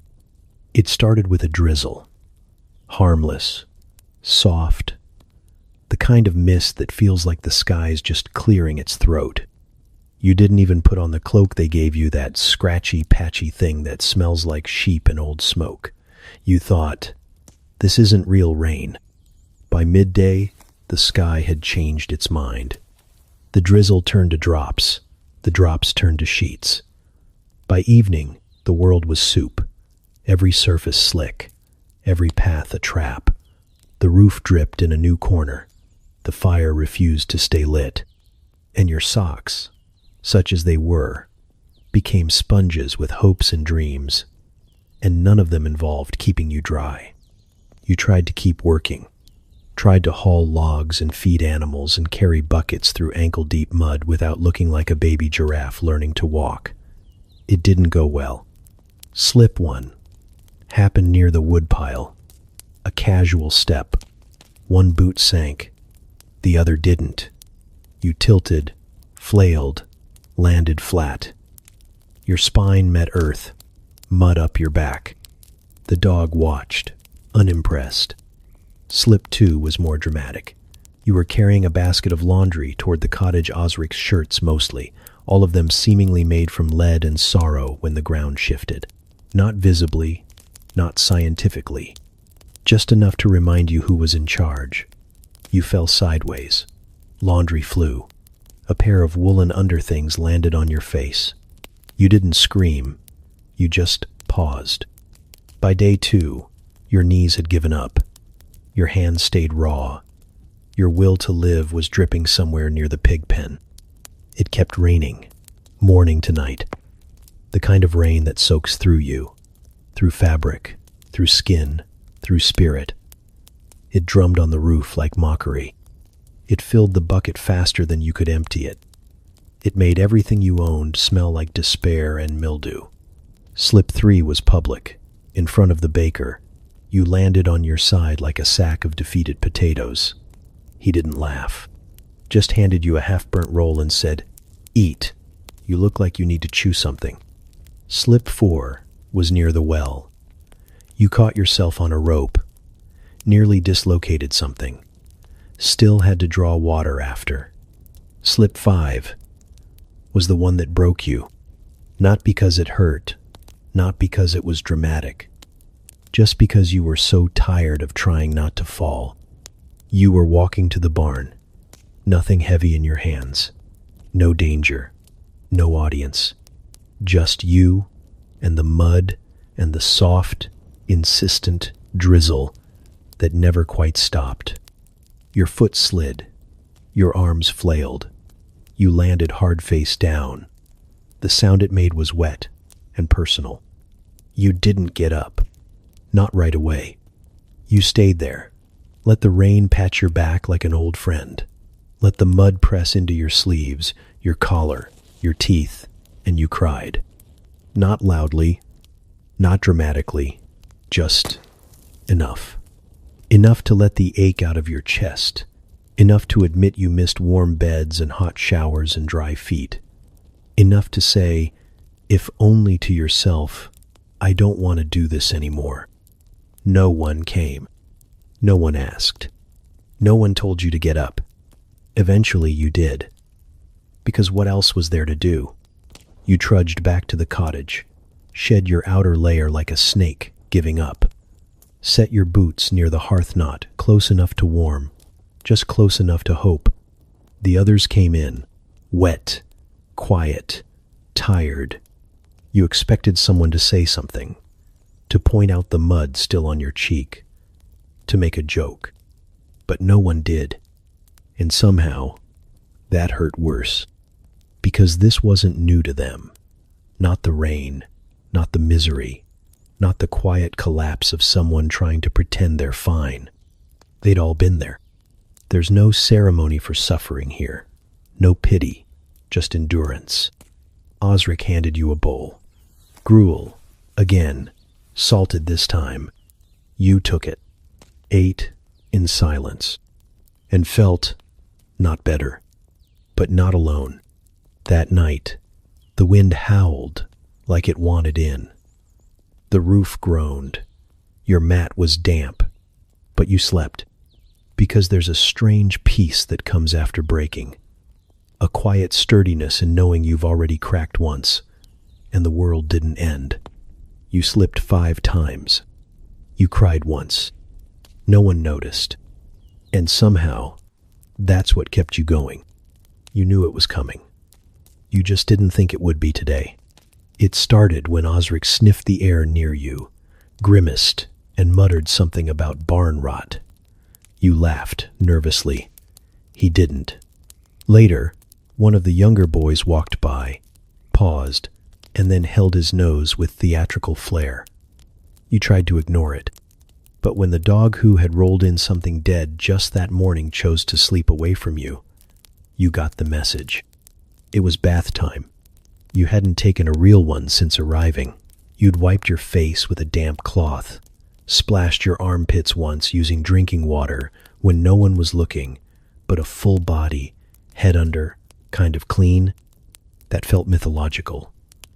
Like something nobles did while the rest of the world embraced odor as a lifestyle. Still, when the old woman tossed you a rag that may once have been a towel and pointed toward the river, you didn't argue. Just trudged through the muck, carrying a bar of soap that looked suspiciously like a chunk of lard. The river was worse than you remembered. It was always cold, always moving too fast. But today, it looked actively hostile. Mist clung to the edges. The rocks were sharp, slick, and judging you. You stood at the bank for a while, just stood there, trying to hype yourself up like it was a duel. Because it was. You versus nature. You versus dignity. You versus whatever lived in that water and had no name but many teeth. You stripped. Not fast, not proudly, just one piece at a time, like peeling off layers of shame. The wind didn't help. It bit every inch of skin with icy precision. Your breath fogged, your toes screamed. You stepped in. The water hit like betrayal. It didn't just make you cold. It made you doubt everything. Your life choices, your ancestors, the meaning of existence. You gasped so hard your lungs folded. Your heart hiccuped. You considered running back to the mud and accepting your stink as destiny. But then, movement. On the opposite bank, a pig stared. Not just glanced, stared, big eyes, slightly cocked head, an expression that said, "Really?" You ignored it. Tried to lather something. The soap slipped, floated downstream like a coward. You splashed water on your face, wincing every time. You bent to scrub your legs and slipped. Went under, fully. A baptism of humiliation. When you emerged, gasping, sputtering, eyes wide, you heard laughter.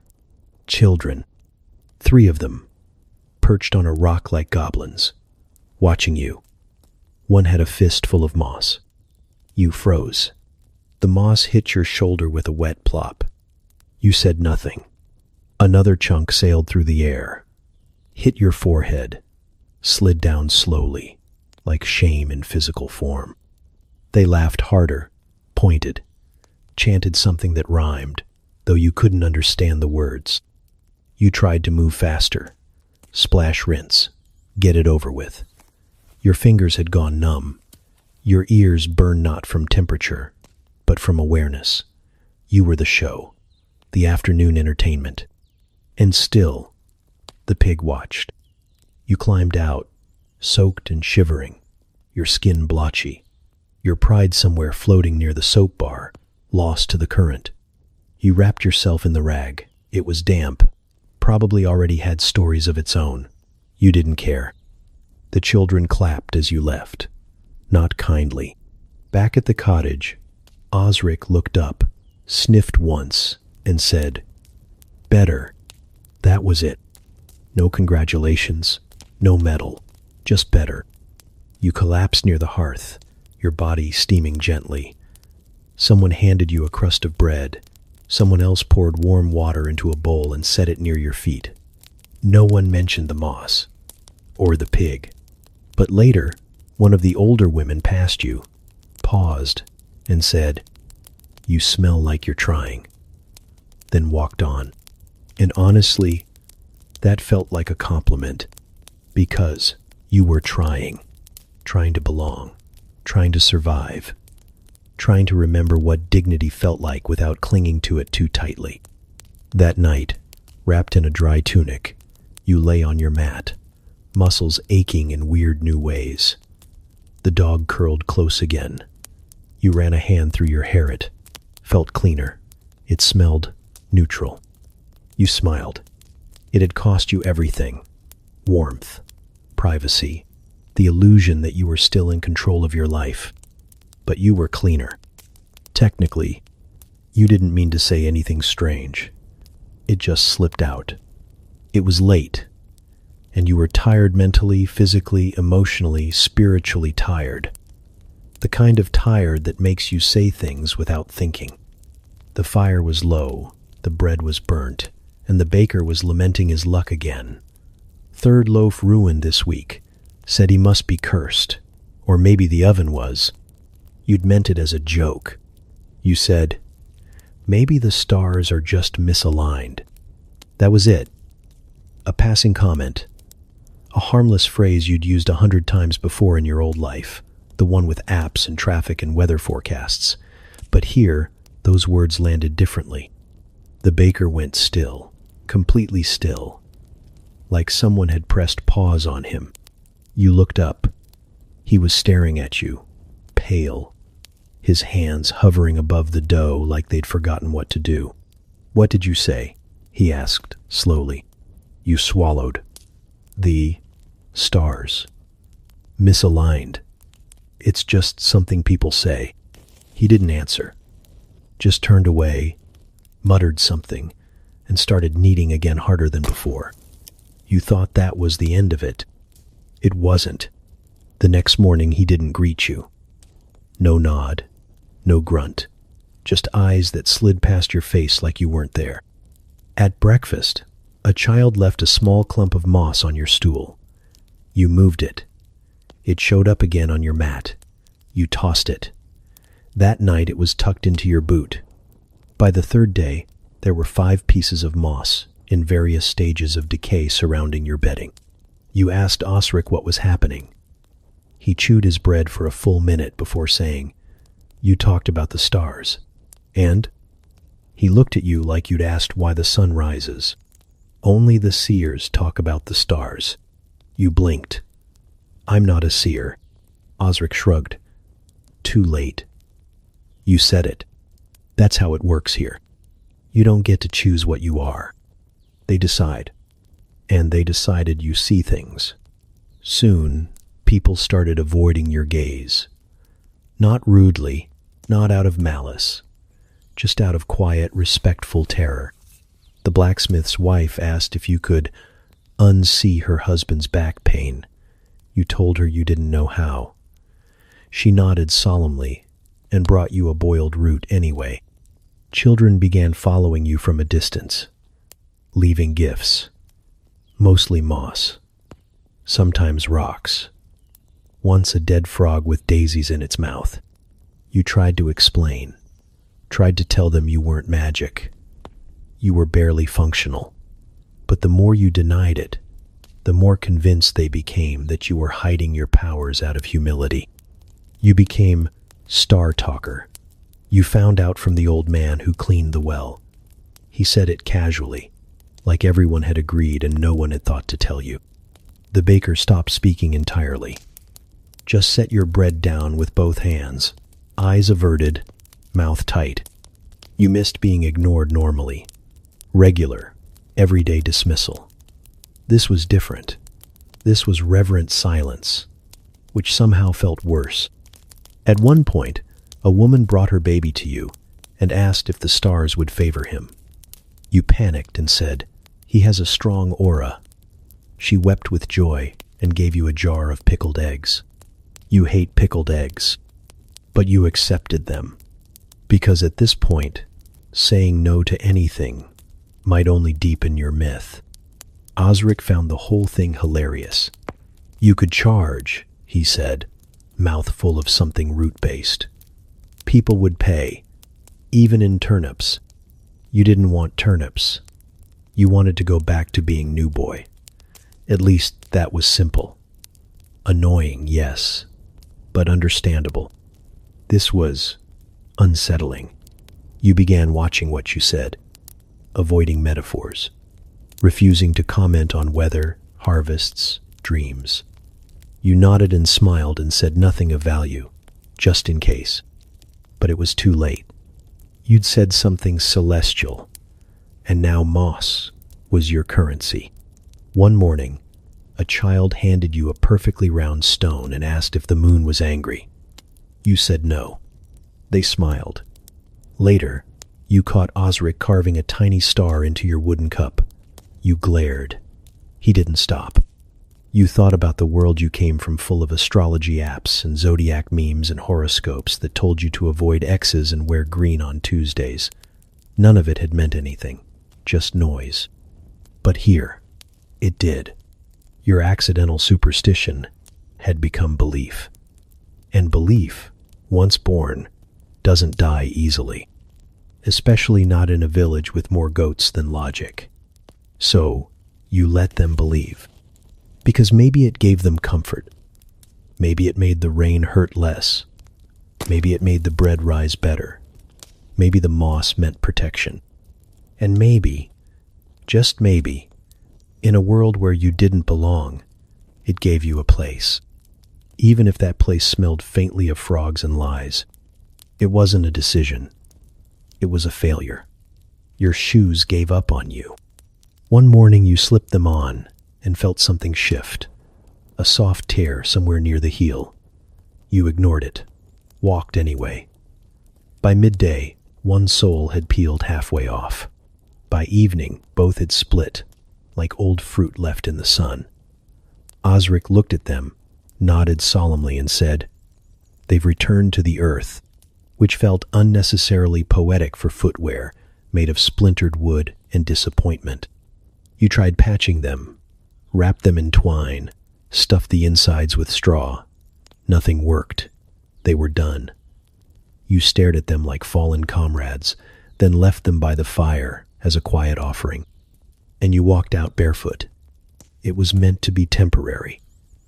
Just until someone found you something else, another pair of clogs, even a sack you could tie around your feet, anything. But no one did. And after a few days, you stopped waiting. At first it hurt. The ground was not kind. There were stones, roots, unexpected bits of bone and mystery metal. You learned quickly to tread lightly, to read the earth with your soles. But then, something shifted. The ground warmed. The cold dirt of spring gave way to the soft, sun-soaked soil of summer. The grass grew fat and lazy. The paths became dry and crumbly. And one afternoon, without thinking, you curled your toes into the warm dust and just stood there. And it felt good. Not just tolerable, not just survivable. Good. Like the earth knew you were fragile and decided, just for a moment, to hold you gently. You began to walk slower. Not because you were tired, but because you wanted to feel it longer. The mud between your toes near the pig trough, the mossy patches behind the bakery, the cracked, sun-drenched dirt near the garden wall. Each texture told you something. Here is where the rain lingers. Here is where the goats have passed. Here is where people rarely walk, but sometimes sit. Shoes had muted all of that. Barefoot, the world spoke to you, and you listened. There was a joy in it, a strange, quiet joy. Not loud enough to call happiness, but close enough to make your chest feel soft. You caught others watching you, some with pity, some with amusement, a few with a strange envy, like they remembered what that freedom felt like once, long ago, before chores and pride and splinters made them forget. One child followed you once, mimicked your steps. When you turned, they giggled and ran off, barefoot as well.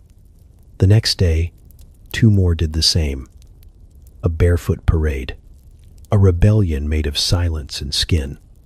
You didn't lead them, you just walked, and the dirt received you. On hotter days, it scorched a little, but that too became part of the rhythm. A dance. Step fast on the hot stones, linger where the shadows stretch. Learn the secrets of the village, not by eyes or ears, but by the nerve endings on the bottom of your feet. You found places you hadn't noticed before. A patch of ferns behind the smithy that felt like velvet. A dry creek bed lined with pebbles that rolled under your toes like laughter. A flat, sun-baked stone near the fence where you'd sit sometimes and let your souls rest. No one asked you why. Maybe they assumed it was punishment. Maybe they thought it was a ritual.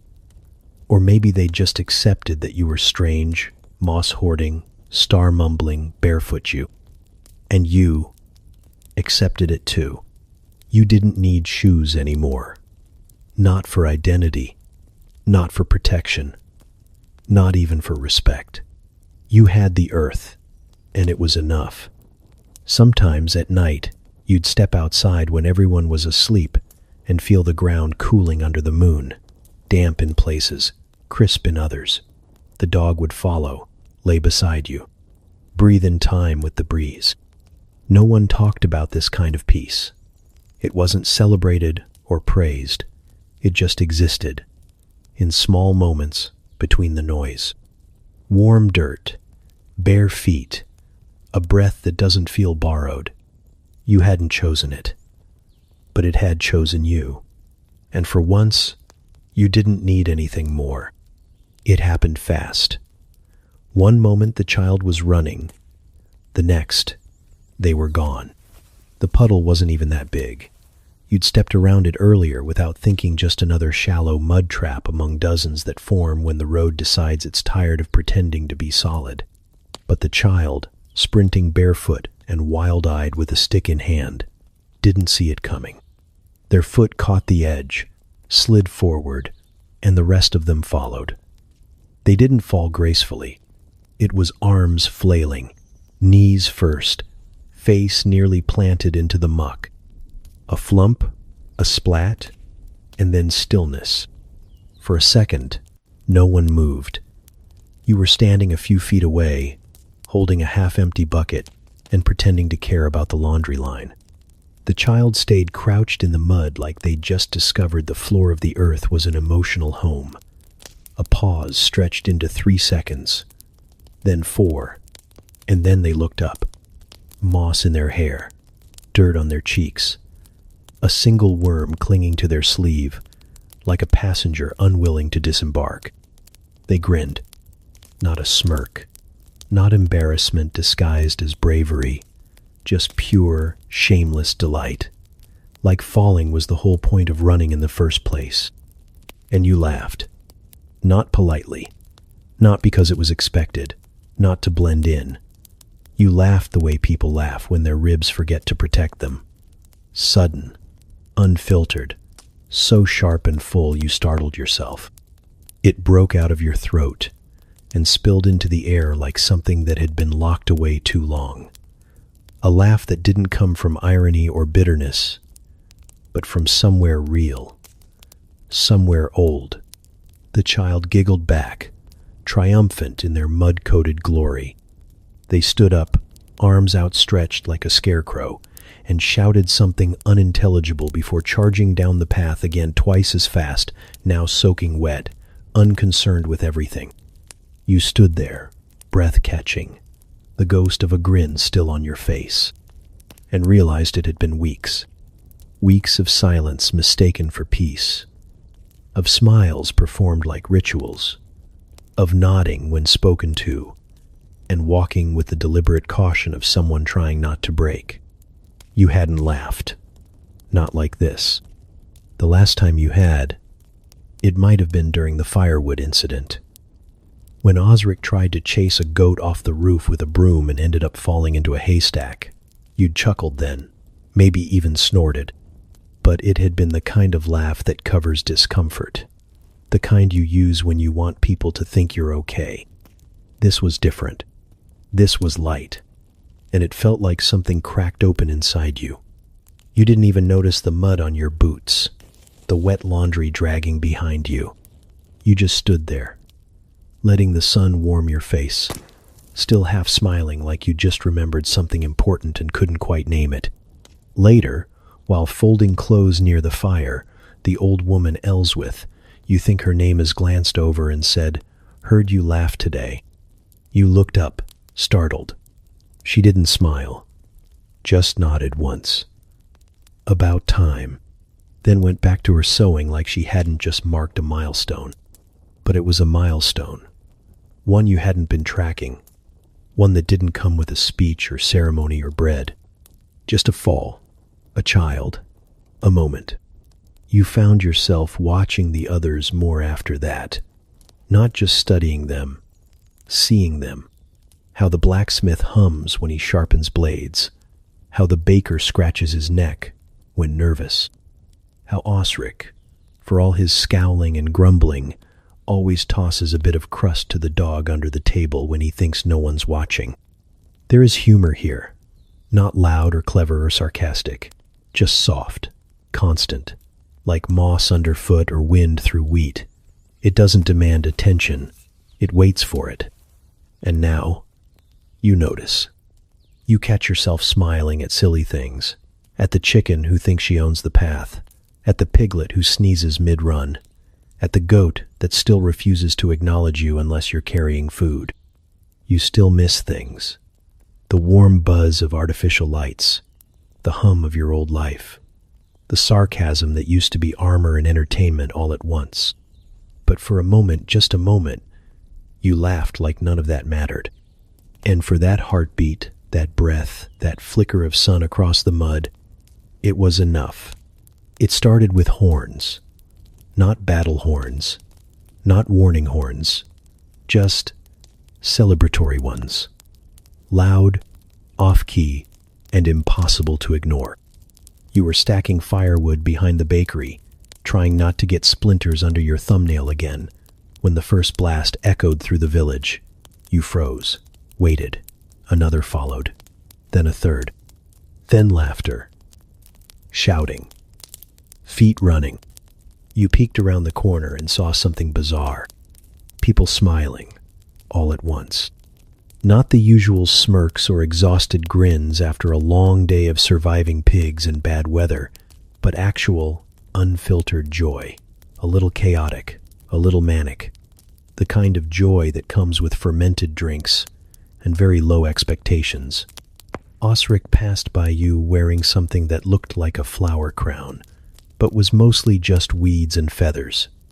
He didn't stop walking, just tossed you a garland and said, "Come on, the goat's about to be crowned." You had questions. You received no answers. You followed anyway. The town square, what passed for it, was already alive. Someone had hung colored cloth between two trees. Children were chasing each other with sticks wrapped in ribbon. A fiddler was tuning their instrument with the casual grace of someone who knew it would sound terrible no matter what, and didn't care. And there, in the center of it all, stood the goat. Not just any goat. A large, confident, slightly menacing goat with one crooked horn and a posture that suggested it knew something you didn't. It was wearing a cloak.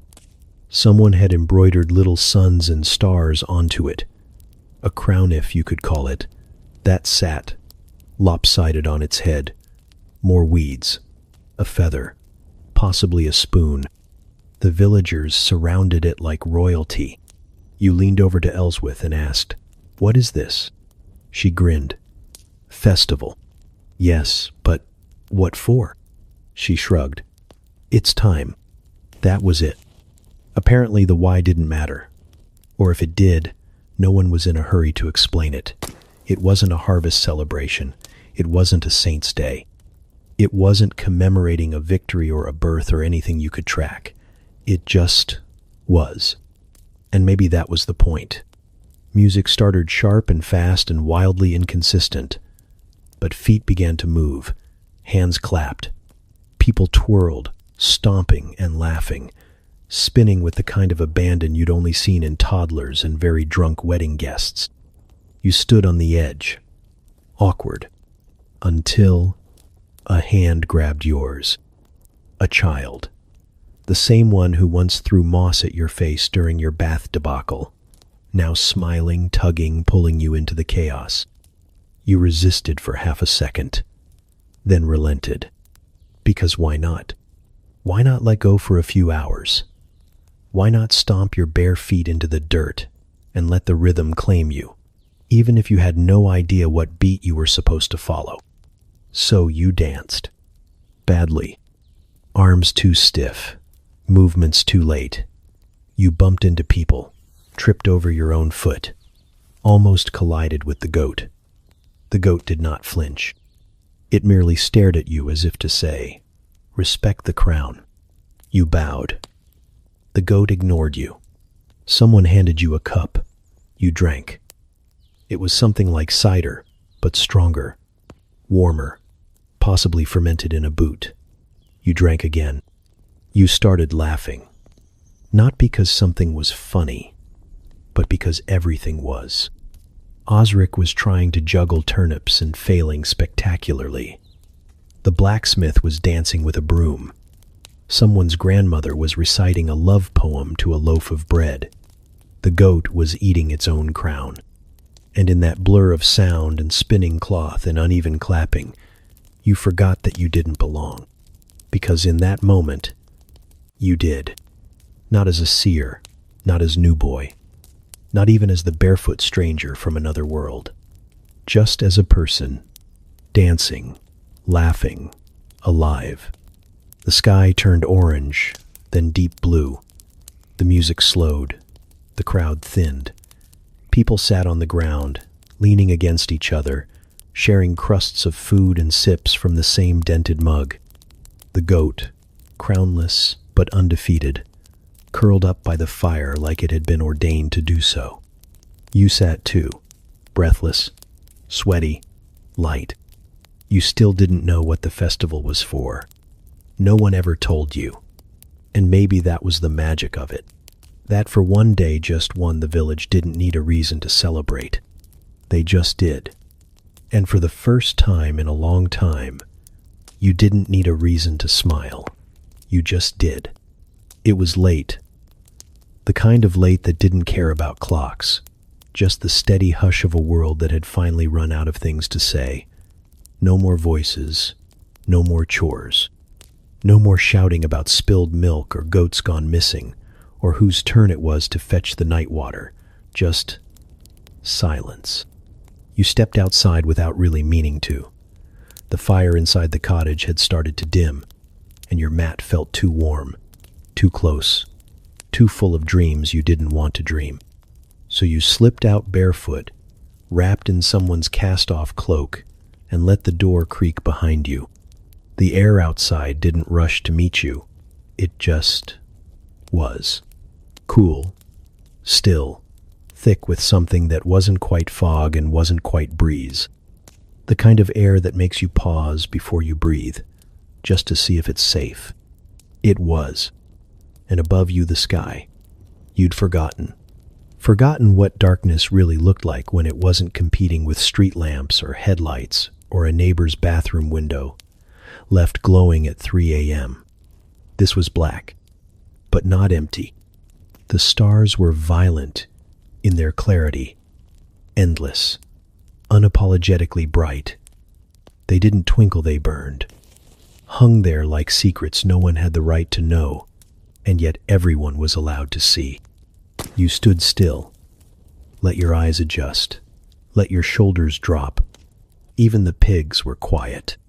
A few lay curled in their pen, a few yards off, dreaming whatever pigs dream when they aren't biting, squealing, or trying to escape. One let out a soft grunt, barely audible, like a punctuation mark to the silence. You walked farther out, past the woodpile, past the fence, with the one loose plank no one ever bothered to fix, into the tall grass where the earth felt warmer and the world stretched wider. You lay down. Right there. No blanket, no cushion. just damp dirt and flattened weeds, and the faint smell of livestock and ash. And you looked up. It hurt a little how beautiful it was, how indifferent, how vast, how still. It reminded you of the moments before sleep back home, when the phone was finally down and the lights were off and there was nothing but you and your heartbeat and the thoughts you couldn't outrun. But here, the thoughts didn't chase. They circled, they softened, they fell apart before they could form teeth. You couldn't remember the last time you'd been bitten by a mosquito. That thought alone was almost enough to make you cry. No high-pitched whine, no slaps in the dark, no itching your ankle until sunrise. Just stars, air, dirt, peace. Not the loud kind. Not the kind you post about or earn through struggle. The quiet kind that arrives when everything else gives up and lets you be. A shooting star crossed your vision. You didn't make a wish. You didn't need to, because you were already somewhere impossible. Not home. Not really. But not lost either. The strange part was, you hadn't noticed it happening. The shift, the letting go. Weeks ago, you were clinging to everything. Language, identity, routine. Now, you couldn't remember what day it was, couldn't remember the last time you used your own name. And that should have been terrifying. But it wasn't. Because here, you weren't anyone in particular. You were just a body in the grass. Eyes on the sky, heart beating slowly enough to count the spaces between stars. No one asked where you were. No one cared. And somehow, that was a gift. You stayed there for what could have been minutes or hours.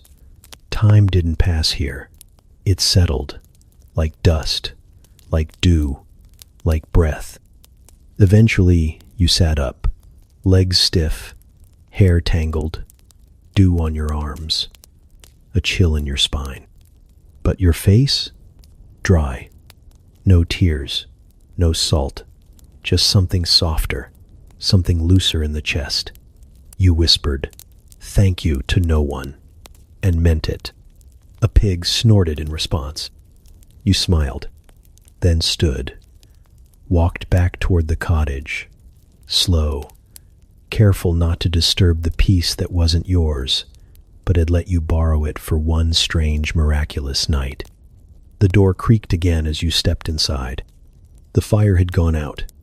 You didn't relight it, didn't need to. You curled up on your mat, pulled the threadbare blanket to your chin, and let the stars you could no longer see keep watch outside. And for once, you slept like you were exactly where you were meant to be. You didn't mean to volunteer, it just sort of happened. You were passing the bread table, and someone muttered something about short on hands, and you nodded without thinking. That was all it took. A nod. A tiny, sleep-deprived gesture. Now you were holding a dented bowl of flour and staring down your greatest culinary enemy, yeastless medieval bread. You'd never made bread before. Not in your old life. You'd watched videos about it, sure dreamy montages of golden crusts and time-lapse bubbles, but that was back when everything came with a pause button and a comment section. Now, there was just flour, water, salt, and judgment. Elswith handed you a wooden spoon and said, "Don't kill anyone." You thought she was joking. You were wrong. Bread, it turned out, was serious business. Not fancy, not gourmet, just essential, daily, expected. It kept people alive, didn't. The line between sustenance and dental crisis was thin, and you were walking it with muddy boots and zero confidence. You poured in water, too much, scrambled to fix it, added more flour, stirred. It clumped like dry clay. Your arms started to ache, but you kept going. The dough resisted you, mocked you, tried to leap from the bowl once. You kneaded, or tried to. Your wrists protested. The surface was uneven. A dog wandered by and stared. judgmental and vaguely hungry. You shaped the lump, lopsided, sweaty, more weapon than food. You slid it into the hearth oven with all the reverence of a final prayer. And then you waited. 30 minutes of pacing, of sniffing, of trying not to inhale ash. Osric passed by, sniffed the air, and raised one eyebrow. You weren't sure if that was a compliment or a warning. Finally, it was done. Or, done enough. It looked like bread, smelled like bread, hadn't exploded. So far, so good. You set it on the table like an offering. No one rushed to try it. You couldn't blame them. Eventually, Elswith cut the first piece. Steam escaped. She tilted her head, bit in, chewed. Slowly, you held your breath. She swallowed, then nodded. Just once. Not dramatic, not emotional, but it meant everything. Others followed. A few villagers. Osric, the baker's apprentice who still wouldn't look you in the eye after the star comment incident. They ate, and they lived. Someone said, "Not bad." Another said, "Fills the stomach." And one child, possibly lying, possibly honest, whispered, "I like it." You didn't know what to do with the feeling that followed. Pride, relief, validation, all of the above. You'd made something. From scratch. With your hands. Not because it was fun or trendy or for likes, but because people needed it. Because bread is what stands between hunger and exhaustion. And you'd done it. It was dense, lumpy, a little too salty, but it fed people. It warmed their mouths. It brought silence to the table, not awkward silence, but the kind that comes when chewing is more important than talking. You sat down, took your own piece, and bit in. It was fine, but it was yours, and that made it better than fine. You caught Elswith looking at you again. She didn't say anything, just passed you a second lump of dough, and smiled. Not big, not wide, just enough. That night, your hands ached, your back ached, your shoulders burned from stirring and lifting and trying not to drop a glowing hot peel on your foot. But you were full, not just your stomach, your chest, your head, some small dusty corner of your soul that hadn't felt useful in weeks. You'd made bread that didn't kill anyone. And in a world like this, that was a win. It started with the fence. A storm had blown through the night before angry wind, sideways rain, the kind that made the shutters rattle like bones. Morning came gray and thick with mud. Everyone looked a little more hunched than usual, a little more tired. You stepped outside expecting the usual routine. Fetch water, avoid the chickens, maybe scrub something that didn't need scrubbing. But then you saw the fence. One side of it was crumpled like a kicked chair. The boards had snapped clean through in places. The posts leaned like they'd given up halfway through their job. A goat stood proudly in the wreckage, chewing on what may have once been someone's laundry. You didn't think. You just walked over and started clearing debris. It wasn't much at first, just lifting fallen planks, stacking them neatly, pulling loose nails out with the edge of a rock. Osric appeared with a hammer, didn't say anything, just nodded once and got to work beside you. A child brought rope. Someone else brought new boards. It became a rhythm. Hold, nail, tie, shift. The smell of damp wood, the sting of a fresh splinter in your palm, the satisfying thunk of a board locking into place. You didn't talk much. No one did. Just the sound of working hands and a few grunts of approval. And then he said it. A man you'd only seen once or twice. Older. Wore a hat that might have once been white, now mostly resembling a leaf pile. He was adjusting one of the outer posts when he looked over and said, "Good eye, neighbor. That one was loose." You froze. Not because of the compliment, but because of the word. Neighbor. Not stranger. Not new boy. Not even the whisper name they used when talking about you behind your back. Just neighbor. It landed softly, like dust, like rain, like something true that didn't need to be shouted. You nodded. Didn't trust your voice, just kept hammering. Later that day, you walked past the bakery, and the baker nodded at you without the usual squint. The blacksmith offered you the last turnip without being asked. One of the children waved with both hands, like you were something worth waving at. You didn't feel different, but somehow you were. There was no ceremony. No one handed you a ribbon or painted your face with ash or said, "You belong now." But you did. Not because you'd earned it in some grand way. Not because you'd passed a test or lifted a cart off a drowning pig. But because you'd stayed. You'd woken up here. You'd fallen here. You'd eaten their food, shoveled their manure, survived their gossip, and danced at their goat festival. You'd made mistakes. You'd laughed anyway. You'd baked bread. You'd bathed in the river and lived to tell about it. And now, you were one of them. Not fully, not perfectly, but enough. Enough that someone called you neighbor. Enough that no one corrected him. You found yourself walking differently, standing straighter. Not out of pride, but out of comfort. You knew which stones on the path would shift under your feet. You knew which chickens to avoid, and which ones liked to peck ankles for sport.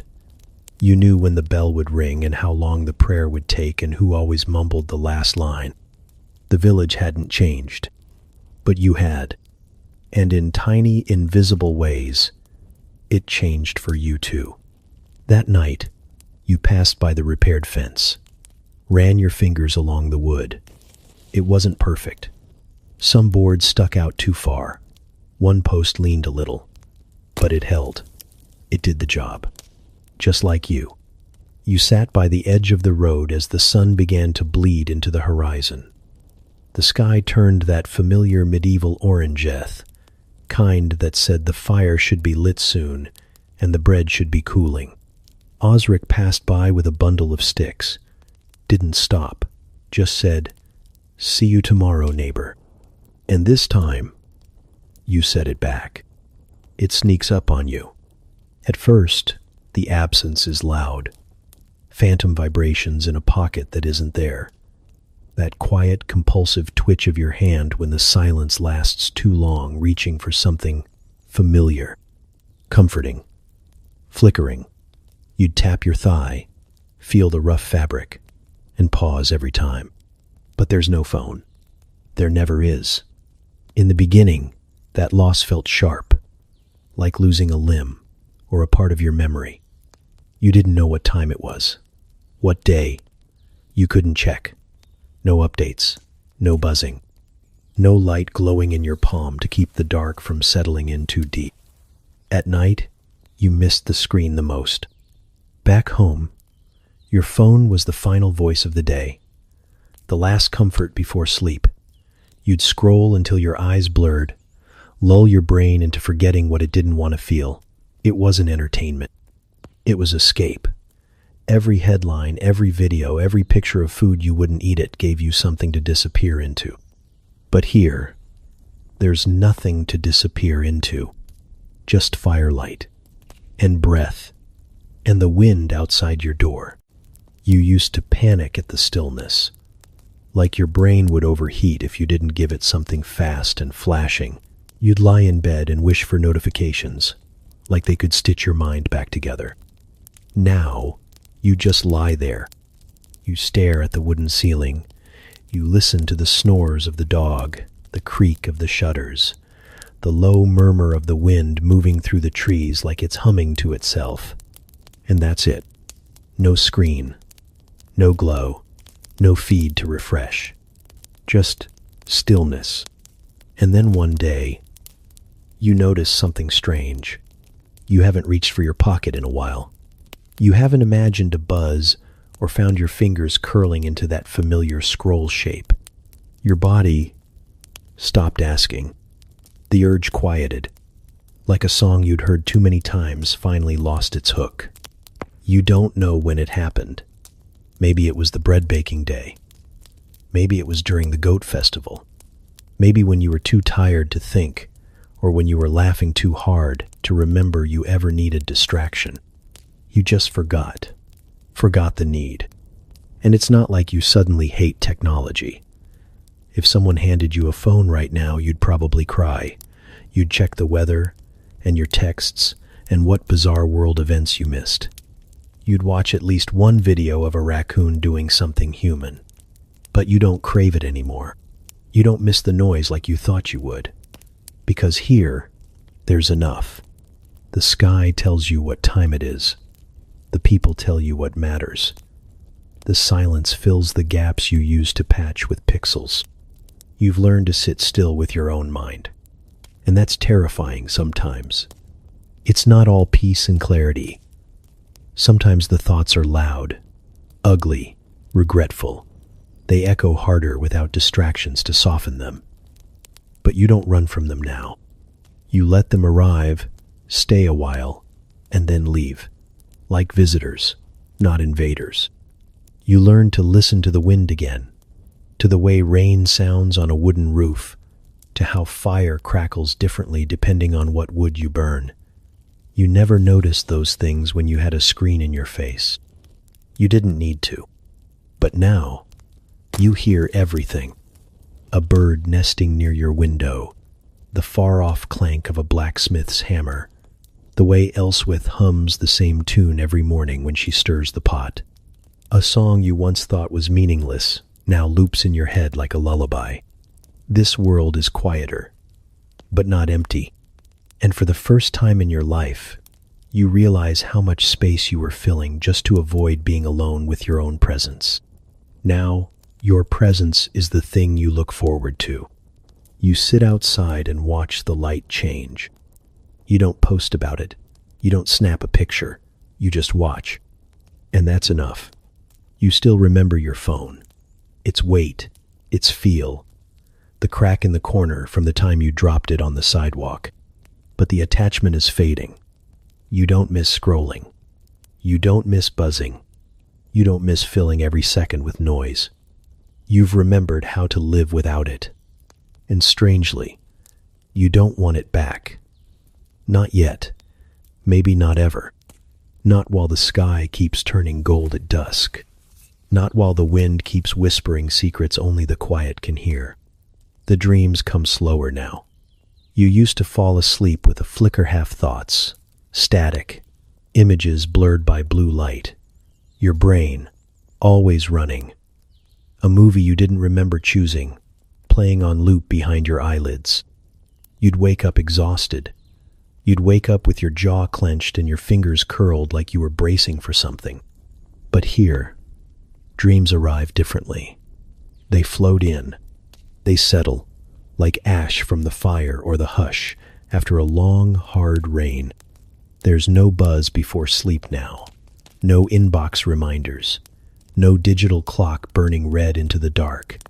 Just the soft flicker of the candle, warm, sometimes sputtering in protest, sometimes leaning gently toward you, like it wants to be the last thing you see before you drift off. You close your eyes, and the world doesn't rush in. It exhales. Your body doesn't tense anymore when you lie down. It sinks. The straw mattress still scratches. The blanket still smells faintly of smoke and dog, but they've become part of the rhythm. Familiar textures, predictable discomforts, anchors in their own strange way. And then it happens. The dream. You're standing in the woods, not lost, just there. Trees taller than seems possible. The air soft, like wool against your skin. You can hear something moving in the distance, a fox maybe, or just the wind. You don't panic. You don't wonder where your phone is or who's trying to reach you. There's no reaching here, no needing. There's only noticing. And then, from somewhere off the path, a woman appears. You don't know her, but somehow you do. She's carrying a bucket. It swings gently from her hand as she walks. Her feet are bare, like yours.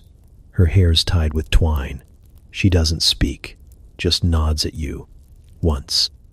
The kind of nod that says, "You're late, but it's all right." She keeps walking. You follow. Not out of curiosity, not out of fear.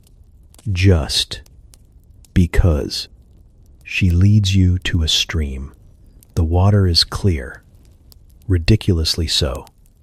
You can see tiny rocks beneath the surface, little snails clinging to them, bits of leaves drifting past like they have somewhere to be. She kneels, fills the bucket. You watch the water rise. You feel its weight, even before she lifts it. Then, without a word, she hands the bucket to you. You take it. It's not heavy, but it matters. You look up and she's gone. You don't panic. You just turn. Walk back the way you came, bucket in hand. You don't know where you're going, but your feet do. The candle flickers beside your bed.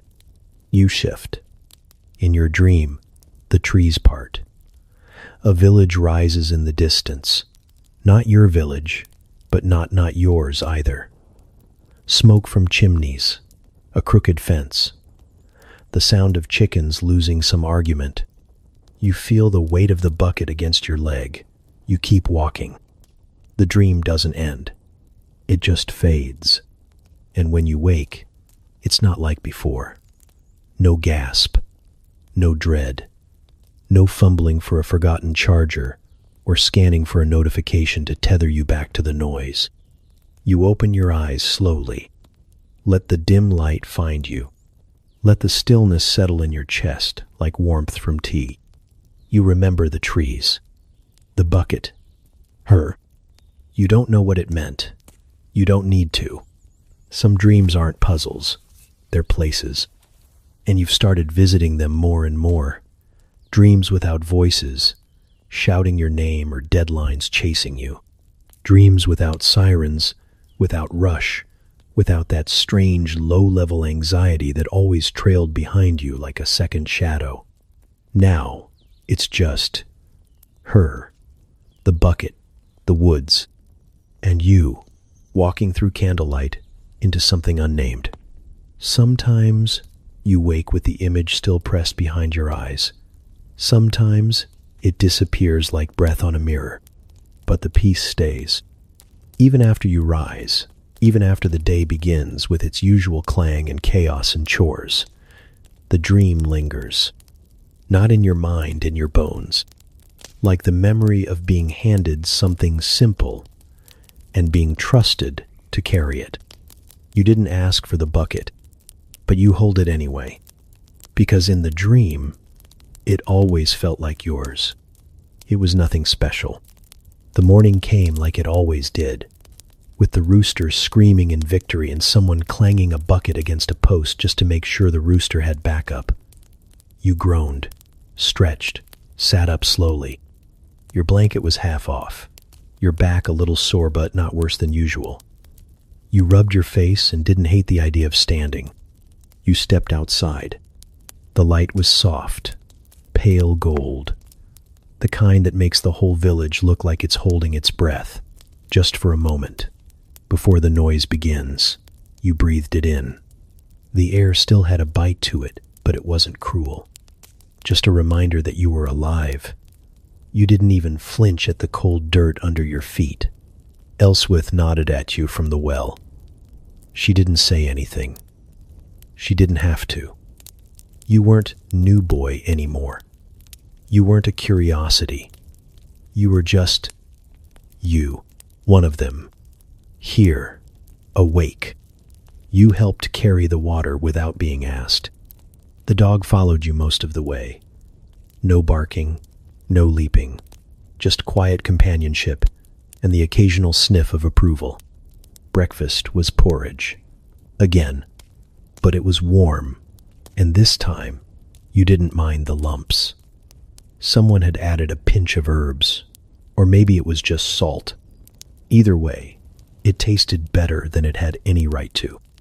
You ate slowly. No one rushed you. There was a joke told at the table. You didn't catch the beginning, but you laughed anyway. Not because you were trying to fit in, but because the laughter around you made sense. It filled the space. It echoed in your chest. Later, you helped mend a fence.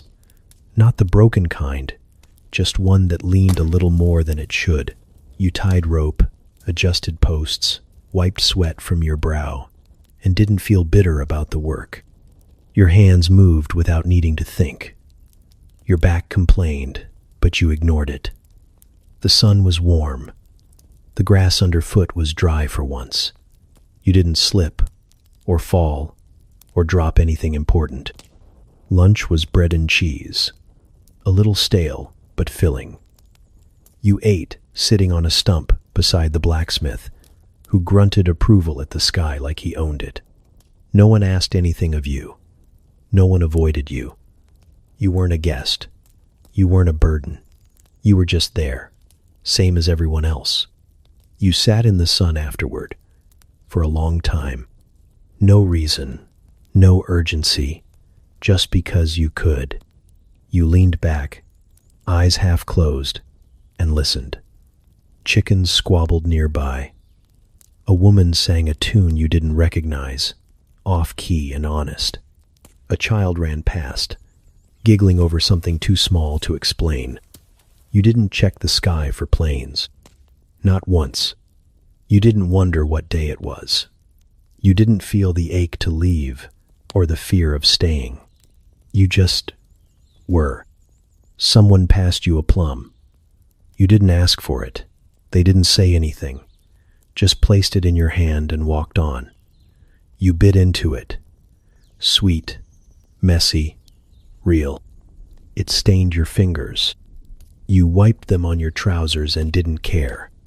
The sun slid slowly down the sky. Shadows stretched but didn't threaten. The day grew quieter, not colder. You stood, stretched again, and made your way back to the cottage. No stubbed toes. No awkward encounters. No disasters hiding around corners. Just quiet. At the door, the dog was already curled up. You sat beside him, not quite ready to go in. The stars would come out soon. You didn't feel the need to count them, or name them, or wish on them. You just wanted to see them. The candle would be lit inside. The straw mattress waiting. The soft rustle of someone shifting in sleep. The night would hold its breath, then let it out slow. And you'd sleep. Without restlessness. Without fear. Without needing anything more than what you had. It was a good day. That's all. No great revelations. No turning point. No deep meaning to extract and carve into stone. Just a good day. And somehow, that felt like a miracle. It's quiet. Not the usual kind, the kind with creaking shutters and someone snoring across the room and the distant shuffle of animals waking up before the humans do. No, this quiet is thicker, still, like everything is paused just for you. You open your eyes, slowly. The ceiling above you is unfamiliar again. Too smooth, too white. Not wood, no smoke, no straw, just blank. You blink, try to sit up. Your body doesn't ache. There's no crust of mud on your hands, no cold in your toes. The air smells sterile, not like fire, not like sweat, not like bread or cabbage or moss. Just clean. You look to your side. A digital clock glows red. 4:37 a.m. The numbers blink at you, steady and indifferent. You sit there, breathing. Your chest doesn't feel heavy. Your mind isn't racing. But something is different. You swing your legs over the edge of the bed. Carpet, not dirt. You press your feet into it and almost laugh. It's too soft, too forgiving. It doesn't argue back like the earth did. It doesn't teach you how to walk around puddles or avoid sharp stones. It just holds you, gentle and neutral. You stand, look around. The room is yours, familiar. The bookshelf, the half-folded laundry, the faint glow of a streetlight bleeding through the curtain. Everything exactly where you left it. But you're not. You walk to the mirror. Your face is your face. But there's something else now. Something older. Not in the skin, but in the stillness behind your eyes. Like a story that's been told only once, but remembered forever. Was it a dream? The thought arrives like a whisper. Logical, dismissive. But you look at your hand scallowed, somehow. You touch your arm, expecting softness, but there's a phantom soreness that shouldn't be there. You remember. The rooster. The bread. The mud. The cold river. The children's laughter. The dog curled by the fire. The woman with the bucket. You remember the moment someone called you neighbor. You remember laughing without sarcasm, sleeping without dread, eating without checking a screen, feeling your own heartbeat slow beside the stars. It was too vivid to forget, too specific to invent.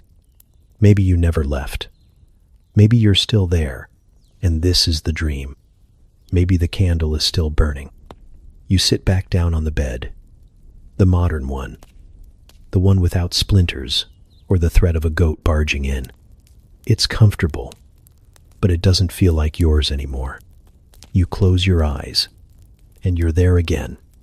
The dirt under your nails, the call of the village bell, the weight of a pail in your hand, filled with water you actually worked to gather, the ache in your muscles that felt like proof you existed. You open your eyes again. The room hasn't changed, but you have. You stand and walk to the window. Outside, the world is still. Quiet cars, dark houses, everything sleeping, but the stars are there. And suddenly, they don't feel like background noise. They feel familiar, like they've followed you across lifetimes just to remind you. You were there. You lived it, even if no one else will believe you. Even if it fades like smoke the moment the sun rises. You don't need proof. You lived a whole life without noise, without news, without needing to be anything but present. And that's the part that stays. Not the dirt, not the bread, not even the rooster, just the stillness, the quiet that felt earned. You lie back down, pull the blanket over your chest, close your eyes again. You don't need to decide if it was real. You just know you're warm. And for the first time in a long, long time, you rest.